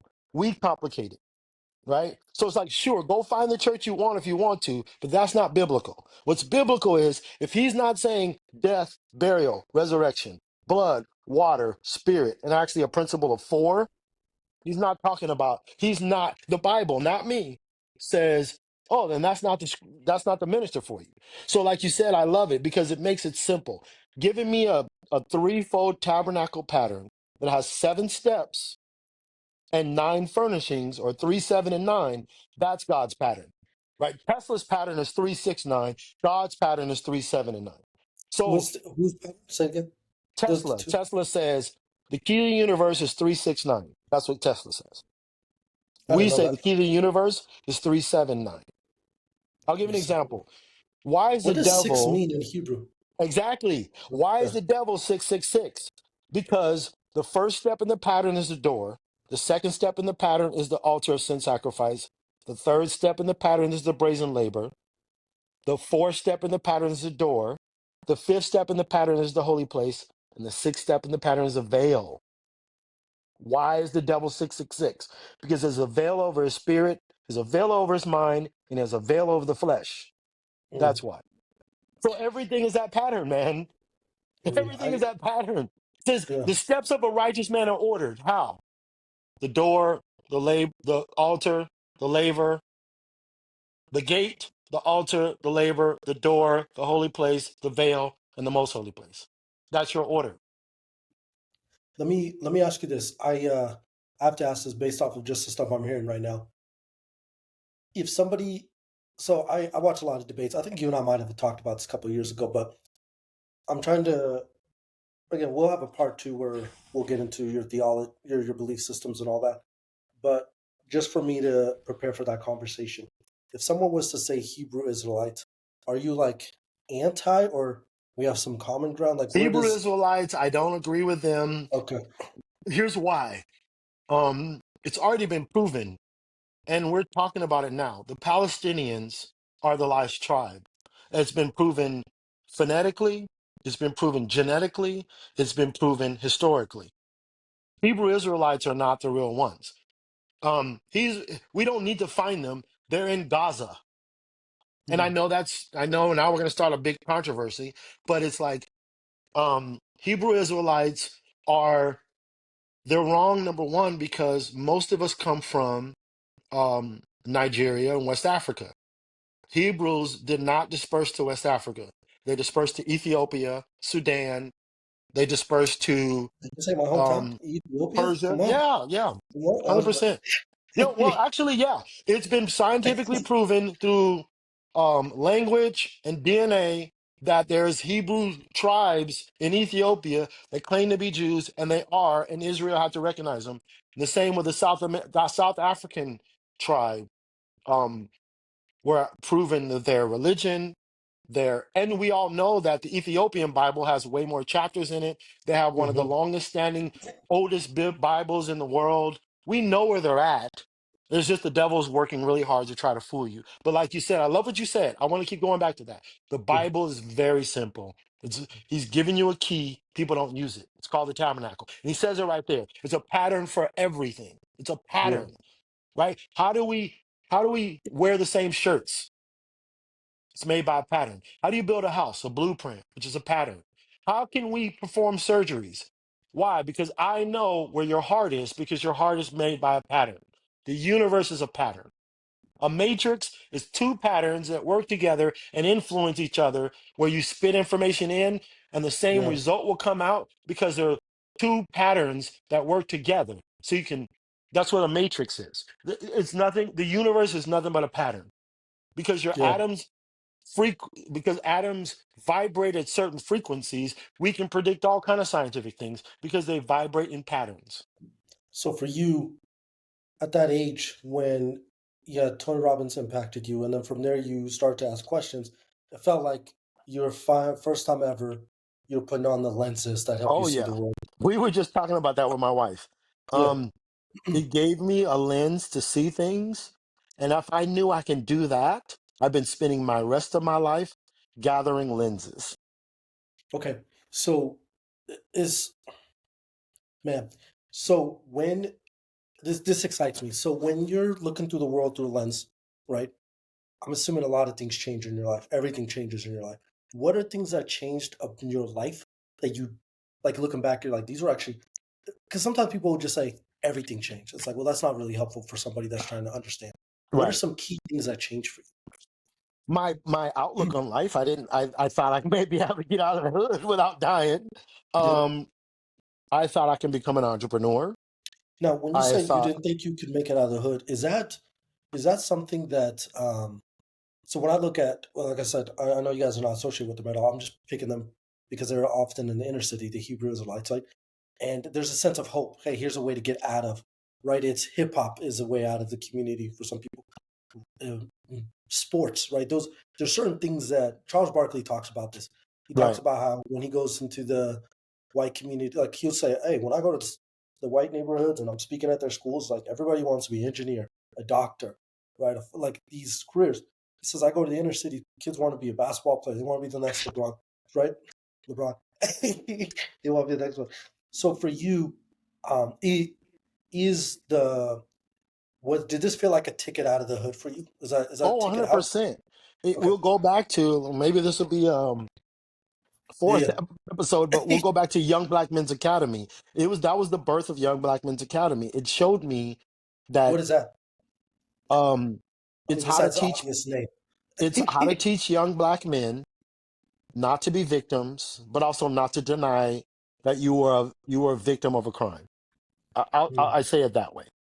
Um, and so what it taught me When you was say the I'm not victim a. of the crime, you're more talking In about other words, yeah. So the like for example, the policies nowadays. that were in the cities, the like that Right. kind of. Yeah. Right. Yeah, Like a lot of people like, well, what are you talking about slavery for? Nah, homie, we can prove that Reagan brought crack cocaine into our neighborhoods and fucked up the whole black community. How about yeah, reparations for that? We don't need to yeah, go back to slavery. That's factual. We do movies about it. It's CIA's, what do you call it? CIA has, what do you call it? Declassified. right. It's Yeah, fact. Nobody yeah, even disputes that anymore. Right. yeah, So it's like, we're not in this situation because, and I have used you in particular as an example. And I said, how come he hasn't come over here with all of these values that we have? See, we don't swim in our community. We don't value education in our community. We don't value pulling our money together and starting businesses. That's not an African thing. mm, We didn't come over from um, Nigeria with that philosophy. Every Nigerian comes over here does better than white people and some Jewish people. yeah. Some Nigerians on par in America with Asians as far as education and accomplishments and everything. So it's like YBMA says, I ain't listening to these political people and Republicans and all these other people that say that, oh, it's your fault. You need to pull yourself by your bootstraps. You put yourself in a situation. No, we didn't. But I'm also not listening to other people and liberals and other people that say, oh, you're a victim, so you can't do anything. Your foot's on your neck. There's Mm, nothing you can do. You got to have the white man save you and you got to have policies. It's about looking within and saying, in here, God created a gift in you. And if you find that gift, that'll get you out of everything. And if you don't believe in God, a guy by the name of Jim Collins that I follow, and we can talk about him later, said that everybody has a genetically different combination of genes that gives you something special about you. And if you can develop those gene sets, then you can find something special about you. And that's your key out of anything. So okay. that's Like what that it one. taught me. It taught me that, oh my goodness, if I'm made by a pattern and if the universe is a pattern, and if I put those lenses on and look at the world according to a paradigm, another way of looking at it is lens is paradigm, how you see the world, how you view the world, Yeah. then I can find answers. And if I can find answers, then I can listen to these people who say, like Anthony Robbins says, success leaves clues. Or another guy says, somebody who's gone through what you went through, somebody has gone through what you're going through now, figured it out, and wrote a book about it. So find that book and follow those instructions. One of my favorite things about books is I like the fact that somebody can spend, like you said, 30, 40 years writing this book, right? And you can in 2.5 hours get all the good stuff, right? Right? And if you're really lazy, you Exactly. could literally Google Spark Notes and get even a shorter version of this Right. stuff, right? So if you, depending how deep you want to go, I like that each one of us have something in our DNA that essentially makes us unique, makes us different. I try to tell this to people is like there's something from my perspective, right? It's there's something about every individual that God says we're dying for, and I want to know what that is, right? So it's Exactly. and sometimes it irks me when I sit across from somebody and like I'm trying to like find this person. So I like to keep asking, I like to dig, dig, dig, dig, and eventually I'll hit that nugget, and I'm like, okay, So this in is it. YBMA, we teach what I call your love's expression or love X, kind of like FedEx. Hmm. And I say that's a combination of if you look at a Venn diagram inside of a circle, so the Okay. circle is a vision. Yep. One circle is your mission in context to Vision, that mission. vision. Yep. Another circle is your identity in the context of that vision. You're And trying to be in another the middle, circle right? is your talent. Yep. inside that vision. Yep. And the nexus, or the thing in that they all meet, that's your love's expression. So in other words, I'll give an example. Martin Luther King, vision, little black boys and little white boys playing together, Yep. right? His ID was motivational speaker.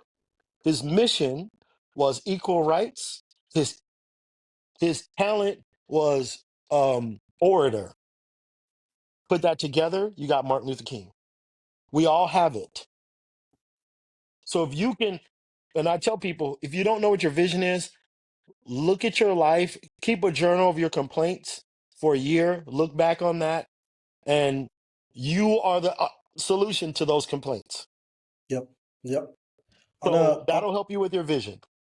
on a smaller scale, I remember when we were um, when I was working with the church and we were trying to figure out, okay, like who are the people group you should go reach and who you connect, right? And it's like I remember for me, I was just like, you know what? I love food. I love to play basketball, right? And so it's like, okay, those are the people I'm gonna hang out with. So there was a moment where I remember I'm talking about like 11 to probably like 10 guys would come over to my house every Friday. We'd have breakfast and then we'd go. So Thursday night we're playing basketball and whoever played with us would come over the next morning for That's breakfast. dope. That's dope. That's kind of what you're talking about. It's like rather than trying to go out and to this unknown, rather it's like just start out with things that you already know are true about Reach you. within and then start Yeah, out within and the things that you know you like. Or if you don't know, start with the complaints. Start with your common complaints. And my common complaint was always what black man could do right now. I think it was Epictetus that said, start with what you have from where you're at with what you got right now. I think I just saw you post that a couple days ago. No, Yeah.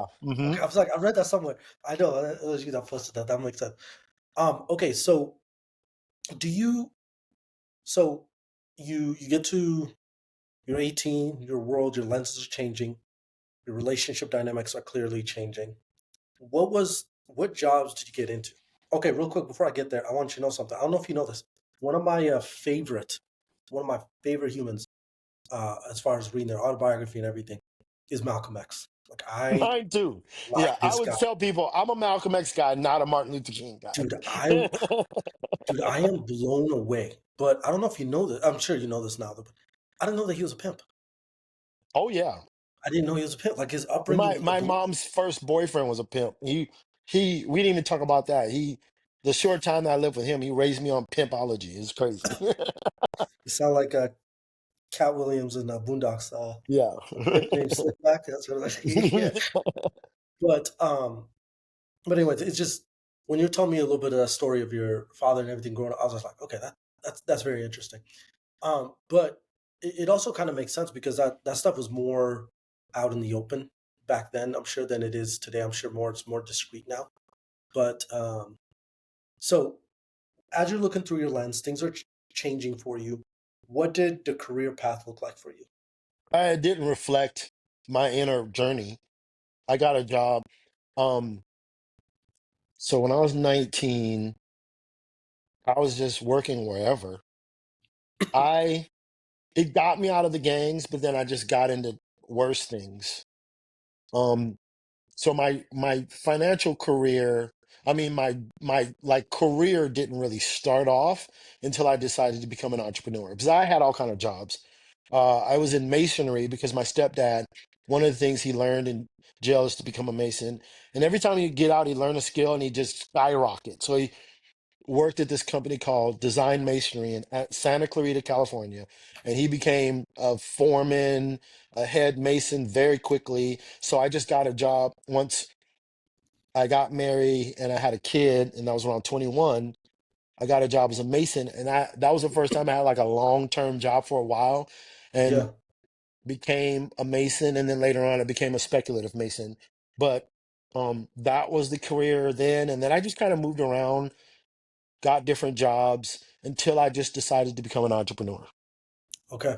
I just looked up the design masonry. The way that you use language, I sometimes think of like masons, like Freemasons. I know that's Well, that's right. what I said. I'm also a speculative Okay, is Freemason. that what that is? Okay. Okay, So what does I that was mean? a brick mason for Okay. design masonry.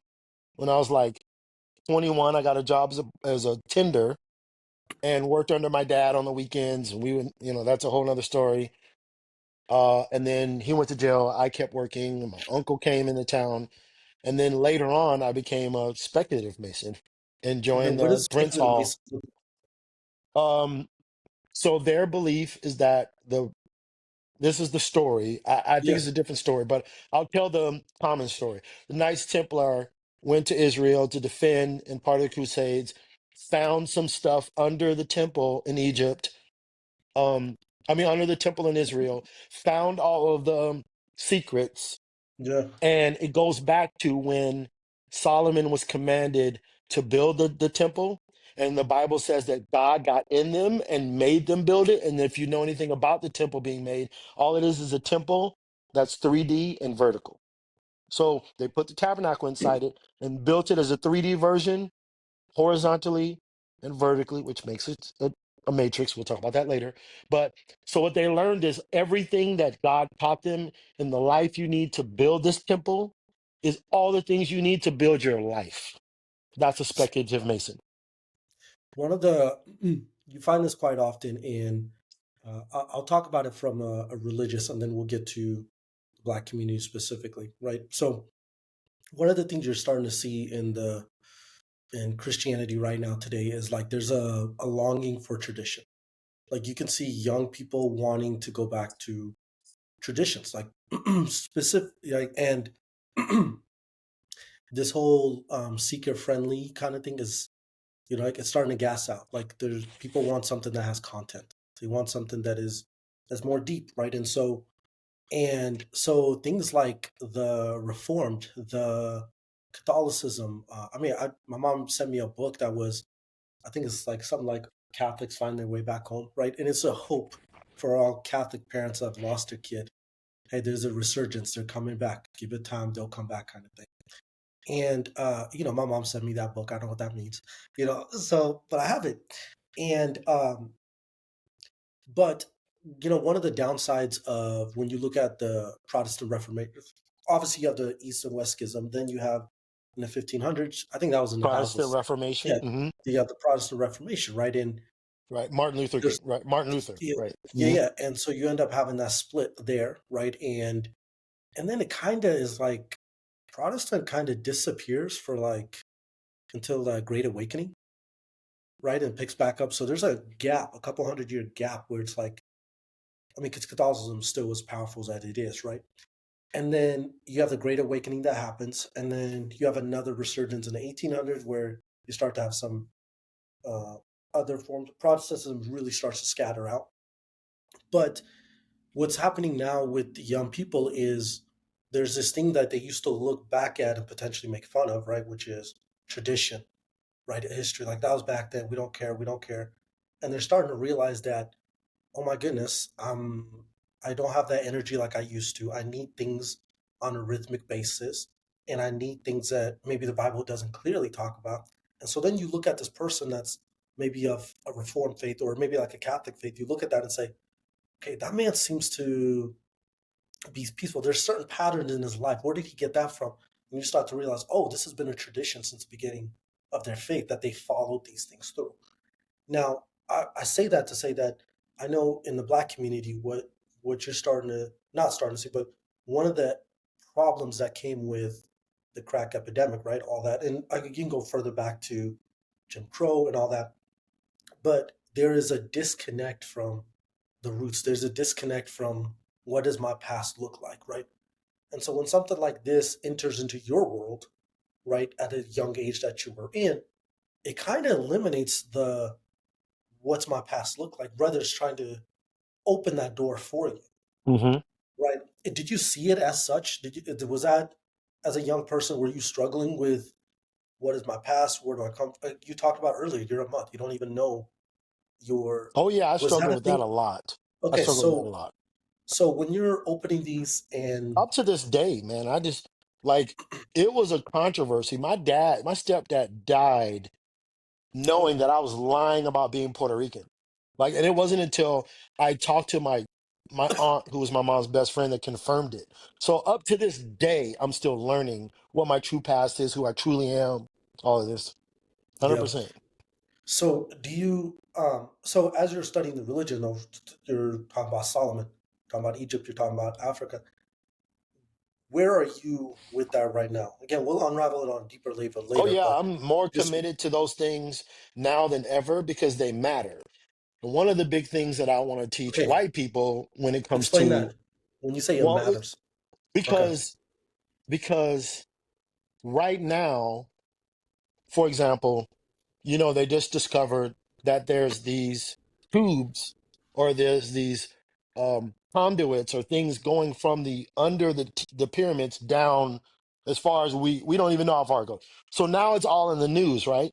So everybody wants to associate themselves with Egyptians, right? Um, People don't even know that Ethiopia and part of the Sudan used to be a part of the Egyptian empire. Oh, yeah, yeah. Well, you know that, but most people don't. Okay. People don't know that there's more pyramids in Ethiopia than there are in Egypt, actually. People don't know that the lower kingdoms were part of the higher kingdoms. So, like now, people are trying to say, oh, well, the Egyptians came from Europe, or they're talking about Pythagorean theorem, understanding that Pythagoras studied in Egypt, and that's a 2,000 year old, that exactly, that's a 2,000 year old theorem that he learned and introduced it to Europeans. Or people don't know that, for example, um, um, certain traditions that we were told that came through Europe were actually 1,000 year old traditions in Asia, or 1,000 year old traditions in Persia, or 1,000 year old traditions in Kushite, right? So it matters now because everybody's fighting for their position in the context of this. And they all want to do one thing: push black people out of it, right? They Why is all that? want Why you do you to. think that is? I don't. You know what? I don't want to get into that. That Okay. was that might be Yeah. a fifth episode, but Yeah. I will know it's important because here's the real true story about history. We've all contributed, and what I'm going to teach, and this is Mm. going to be here's one where we're going to get into. I'm going to get in trouble in is that Europeans' greatest power is the biggest secret of this world, and it's one of the greatest powers of this world. And I know it's important because Europeans are losing this knowledge and they're being led down the wrong path. And it's going to be bad for the world. And their power is this: they don't invent much of anything, they Hmm. master it, democratize it, and control it. So and I recommend all Rather your than listeners to read a good book. It's called Germs, Guns, and Steel. I read that. Germs, I Guns, read and that Steel. in high school actually. If you read that, that's what it is. So, for Yeah. example, Yeah. They talk about that gunpowder how is the he's one the of worst. very powerful. They didn't Yeah. come up with gunpowder; the Persians did. Yeah. Um, Sailing is very powerful. They didn't come up with that; the Persians did. Our numbering system, very powerful. They didn't come up with that; the Indians did. Algorithms comes from because the Greeks didn't know how to pronounce al Arisar or something like that. He came up with algebra and he came up with an algorithm, right? So if you're in Europe and you're all taught that Pythagoras came up with this, um, before the Egyptian mystics came up with the calculations for gravity thousands of years before Newton did, right? So what Europeans are losing is their ability to go throughout the world. That's why Great Britain was a great power. That's why they said the sun never set on Great Britain's empire, because they were collecting information from different cultures all around the world, from Africa, from India, from the Persians, from the Greeks, from everybody. They adopted those information and utilized it. Now Europeans are going around thinking that Edison invented the light bulb. He didn't invent shit. He invented the system on how to discover. That's a problem. It was a black man who was an assistant, because that's how Edison was great. He wasn't racist. He didn't care where the information came from. He knew to own the system, not be it. This So reminds me of like a Shark Tank. Like you watch an episode, right? And it's like you see somebody come up with a great idea, right? And it's like, okay, I saw a video. I think it was Lori. She was like, "Hey, what I'll do is I'll give you $1 million right now, and I'll buy the whole company for you." The guy ended Exactly. up taking the offer. Yeah, I can see that, man. Like I can see that being a great tactic. I mean, you kind of get hints of that kind of um what's the word for it? That kind of t- it's very foolish to look at something that is working and great and try to act like it's not. Right? Right. It's foolish to look at something that works well and act like it doesn't. Right. And so, And that's where we're at right now. That's where we're at right now. yeah. No, that's an interesting. I don't know if I've heard. I've never. I don't know if I've heard it communicated that way. I thought when you said what you were gonna say, I felt like my head was going in that direction as far as what you were saying. I wouldn't. I never thought to word it in that way. Well, Has that been I was something? raised by a historian, man. So before they were arguing about it, my dad told me Pythagoras didn't come up with that shit. And I didn't listen to him. Before anybody was talking about, now it's just known that Yeah. it's against the law, for example, to take a DNA test for Jews. You know why? Because they all know they're Ashkenazi. They're not real Jews there. And that's not a thing I'm not here to argue about. Wait, But hold my up. I've dad never was heard that teaching one me before. that in the 80s, man, in the 90s, Uh, bro. So it's like these things are important because, for example, like I remember this one lady said, there is no religion that Europeans worship that didn't come from brown people. That's important to know, man. Dude, I have a book. It's you say that right. It's and so it's talking about church history. It's church fathers, and the cover of it is, I mean, it's dark skinned people, right? It's not necessarily Africans. It's just dark skinned people, Right. So it's right? like if you look back at the original Like even paintings Saint of the Augustine, Madonna thing, like Saint it was Augustine. Yeah, you, yeah, they look like you, bruh. yeah, yeah. I It's but even like just think about it. yeah, Moses' second wife yeah, come from your country. yeah. She Was that looked like Zephaniah? you, Or which one? bruh. I don't know which one she was. Yeah, but I know what you're talking about. Yeah, yeah. So you No, know what and that means? That means that there's a bloodline there that goes back to, and then Moses messed up. Solomon had, what did he mess up his whole kingdom on? Women from your country. Rule number one, don't marry any women from your country. No, I'm just kidding. That was a joke. there was a guy in high school, not high school. Sorry, it was my freshman year in college. That was a joke. I've dated No, no, you got it. Ethiopian women. They're beautiful. I was joking. But Well, my the guy point was is, telling me. Yeah, go ahead. no, my point is that I think what's important now is Yeah. that going back to what you're saying is people are trying to grab hold of something. The old guard didn't work, and they know that, but we don't know what to grab hold to, so everybody's grabbing onto things. You're coming at it from the perspective of a religious person. If you look at it the other way around, we're actually losing numbers in every religion except for Islam. Well, that might have a lot to do with Shrinking procreation than anything, though. except for Islam. I think I that. Do you think? I mean, that I feel like that has more to do with procreation, right? Nah, Because they're you not. don't think so? They're not. You kidding me? Nobody keeps up with Catholics breeding. Sorry, nobody keeps up with South America. Nobody keeps up with the breeding practices of almost every Interesting. Latino. No, Yeah. Catholics are breeding way more than Muslims are. It's just that I don't know why. I'm just telling you Yeah. that a lot of Christians and a lot of religious people say, yeah, it's a reformation. That's true, and it might be starting, but we're still in the middle of a deep decline of Yeah. religious beliefs. And I think Yeah. that's bad. I think that's not good. I one of my favorite non-theist is Friedrich Nietzsche, and he talks about this idea of God is dead, right? And his whole idea was his thing is he didn't believe in God existed, right? But he said the idea that God existing has to be like it's good for society Hmm. because without it, right, we're madman lighting a lantern during the daytime. Right. Right? That's essentially what you're I gonna think it have. was Jordan Peterson. There's a scientific name for it, but he says, even if religion's not true, if he says an example, Mhm.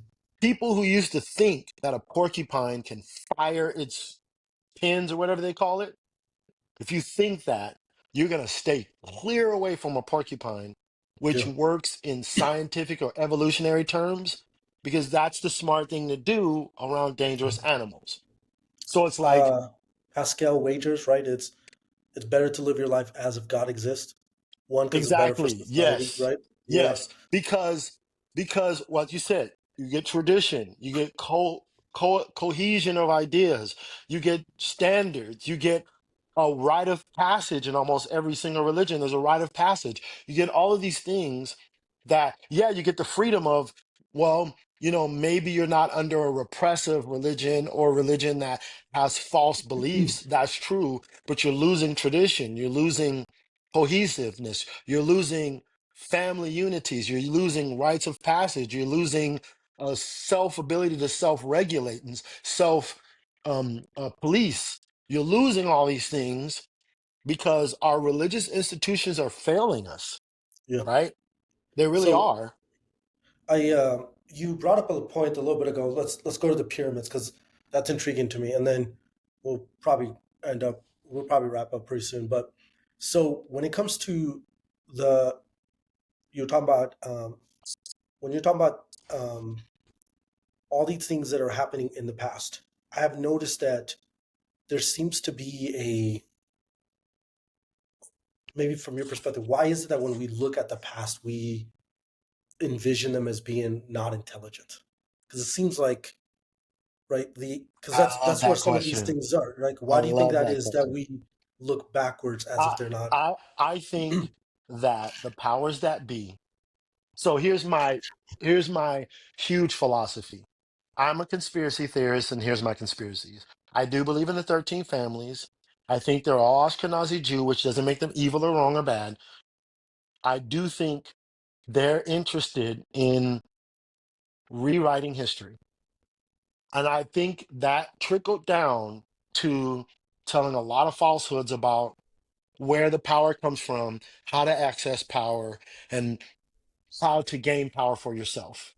So, for example, if you really studied history before all this came along, you'll know that the Moors conquered Europe and modernized it after the Dark Ages. Um, and I think if the powers that be taught that, then they could not keep their secrets away from the people that they don't want. And I don't think they care about race, culture. I don't think they're Republican or Democrat. I don't think they're globalist or players. I don't think they care about any of those things. So to answer your question, it's you can control, like, I think they're controlling everybody. It has nothing to do with race or religion. I think if you can make the most powerful individuals, which is the Mediterranean, and that started from your land. It started in Sudan, Ethiopia, Lower Egypt. All of these things started there, in Israel and India. If you can make those people the ignorant ones, those people the savages, Aztecs, the Mayans, then they won't study them. So then the people that actually know where all the truth is can spend their time studying and doing what like Blue Lodge Masons did, keeping those things to themselves and not sharing this information to people. And it keeps people ignorant, worried, scared. And if they're ignorant, worried, and scared, they're not learning true success, true interpersonal peace, true financial principles, and they can keep you busy, tired, worried, scared, fearful. And when you're in a state of fear, you cannot find the truth. Yeah, that's I like how you said that. People are quite often shocked with me when it comes to when they ask me political questions. I quite often don't stand in the what is it, the news and what black people believe. You know what I mean? I'm rarely on that side, and so they get quite shocked on stuff like that. They get shocked that I have atheist apologists that I like to listen to. They're like, Yeah, same why? with me. You know Yeah. what I mean? So it's like, yeah, so it's My like that Sam happens. Harris is one of my favorite guys. One of the biggest. He's I part of just the read Four things. Horsemen. Yeah. I just read a book by him recently. But when we, but one of the things that's been happening is so I find myself in situations quite often where um, the belief systems of the belief systems that people want me to accept, it's quite often, or they think that I should accept. They quickly find out I don't really embrace it, and Mhm. it's quite problematic for them. For you, has that been? So it sounds like that is something you've experienced a lot, Oh, right? hell yeah. Yeah, Like, yeah. How do you we're navigate that? we're both black, so they Yeah, assume we have these political views and personal perspectives. It's like I've been an independent for a long time. I had a stage of being a black conservative. I went so far into the conspiracy world. I tell people when I first meet them, I think I told you this, and I'm just going to warn you, I don't fit any box. yeah, yeah, yeah. And We if did. I We did, talked I'm about the actively Bible. working try to get out of that Get out of it. freaking Yep, you thing. did tell me that. You did. And You we so talked yeah, about I that. have the same experience. People think because I'm black, I'm democratic, and or if I'm a black conservative, then I'm gonna, for example, I talk about YBMA from a political perspective, and I say Republicans act like we weren't victims Yeah, as each other. no, no, you're good. I'll let it all this out, so you're fine. What was the question? I totally forgot now. Man, sorry, I was trying to figure that out. Um, oh, how do people assume that because you're a race, you're gonna Oh respond in a yeah, certain way? they assume everything, bro. Like Yeah, they assume my positions on political issues or on racial issues, on political, on religious issues. They assume I'm a Christian Baptist. They assume I'm a Democrat. They assume I, have a victim mentality. Or black people assume some black conservative is going to deny all the things we went through. It's like I get it all the way yeah. around, right? So Or Latinos assume because my grandmother was Puerto Rican and I speak Spanish, then I'm all Puerto Rican. And I'm like, of nah, course, man, I grew up black 90% of my life, homie. I had to learn that other stuff. So, yeah, you get the same thing I do, bro. Like, yeah, I don't fit none of that. And yeah. I believe in judging people as individuals. There's a guy I follow. His name is Orion Taraban. I think he's one of the greatest current philosophers ever. His name is Orion Taraban. One of the things he says You said is Orion. Orion, like the belt of Orion, and Okay, Taraban. I'll listen to him. If you have not, then I got somebody for you to check out. Can you hear me? Yeah, yeah. I was gonna say Okay. I'll look up Orion Taraban. If you look up somebody for me, Okay. and that person is Thomas Sowell. You might already know him. Mm. I've read several of Thomas Sowell's books. Okay, okay, okay, good. Okay, we're good then. Okay, so let me leave you with this thought because I think uh, I would like to hear your thoughts on this, and then we'll just kind of put a bow on it for now. And then Okay. what we'll do is we'll just have you on if you're free next week, and Yeah, just let's see if do we it. can do a part two. But and we'll focus heavily on the religious and even your beyond your 20s. Okay. But so I've heard this from somebody, and I would like to hear your thoughts on it. So we were talking about different civilizations, and one of the things that's very interesting is, you know, I don't know if you've ever seen the actual map of like have you seen the actual picture of Africa versus how they portray it? Have you seen Yep, this? I know that. I know all Oh, about that. okay. So, but I listened to somebody like Dr. Umar Johnson. I've listened to even people like Akon that talk about this, how Africa is one of the most, I mean, there's so many resources there, right? And they're trying to do this thing of resurgence of, hey, if we would just look inward and rather than looking at all these other countries, if we would look inward and start to work with what we have, we could be that one great nation that we were. As far as not just that we're not a great nation, but from the perspective of world dominance kind of power. You know what I mean? What is your thoughts on that? um, on what specifically? Specifically, as in, again, the question might be worded a little weird, but um, people look at Africa and they can say there's nothing there versus no, no, no, this is a very, very great nation that there's a lot of things we can do here. Oh, okay, yeah. So I'm on that chain. I'm on the it's a great nation. It was there was this Arabic guy, I think he's from Saudi Arabia. I'm not sure. He said this. He said Saudi Arabia had nothing. Before we discovered oil, we had nothing. Sand and oil. That's it. He said Africa had everything. All the resources, all the land, everything. He says the reason why Saudi Arabia is in the position is because of our leadership. And the reason why Africa is in their situation is because of their lack of leadership. Now, Hmm. I will add Europe's 1,000 year. I would add, Okay. okay, so I would say, I would just add that Europe has done and is continuing to do, and I think maybe in China, everything they can to be in control because they know that managing and controlling things is better than owning them. But there are a few, I can't remember the country that one of the guys, I like what South Africa's doing. Um, there's other countries that are starting to be like, we're taking over. Now, the way South Africa did it was wrong. The method they did, because I know they're just taking white people's land.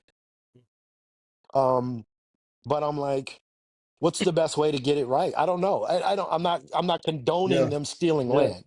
Yeah. And I'm like, the challenge to answer your question is what Europeans and people in the past are saying is, well, my parents didn't do that. Like my parents weren't slave owners.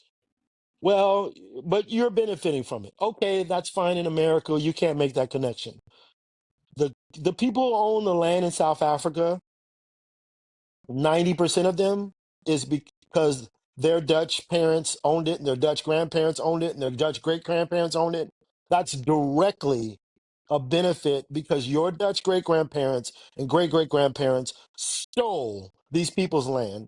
And I don't know what you call that. What do you Yeah. call it when it's theft and it's generational theft?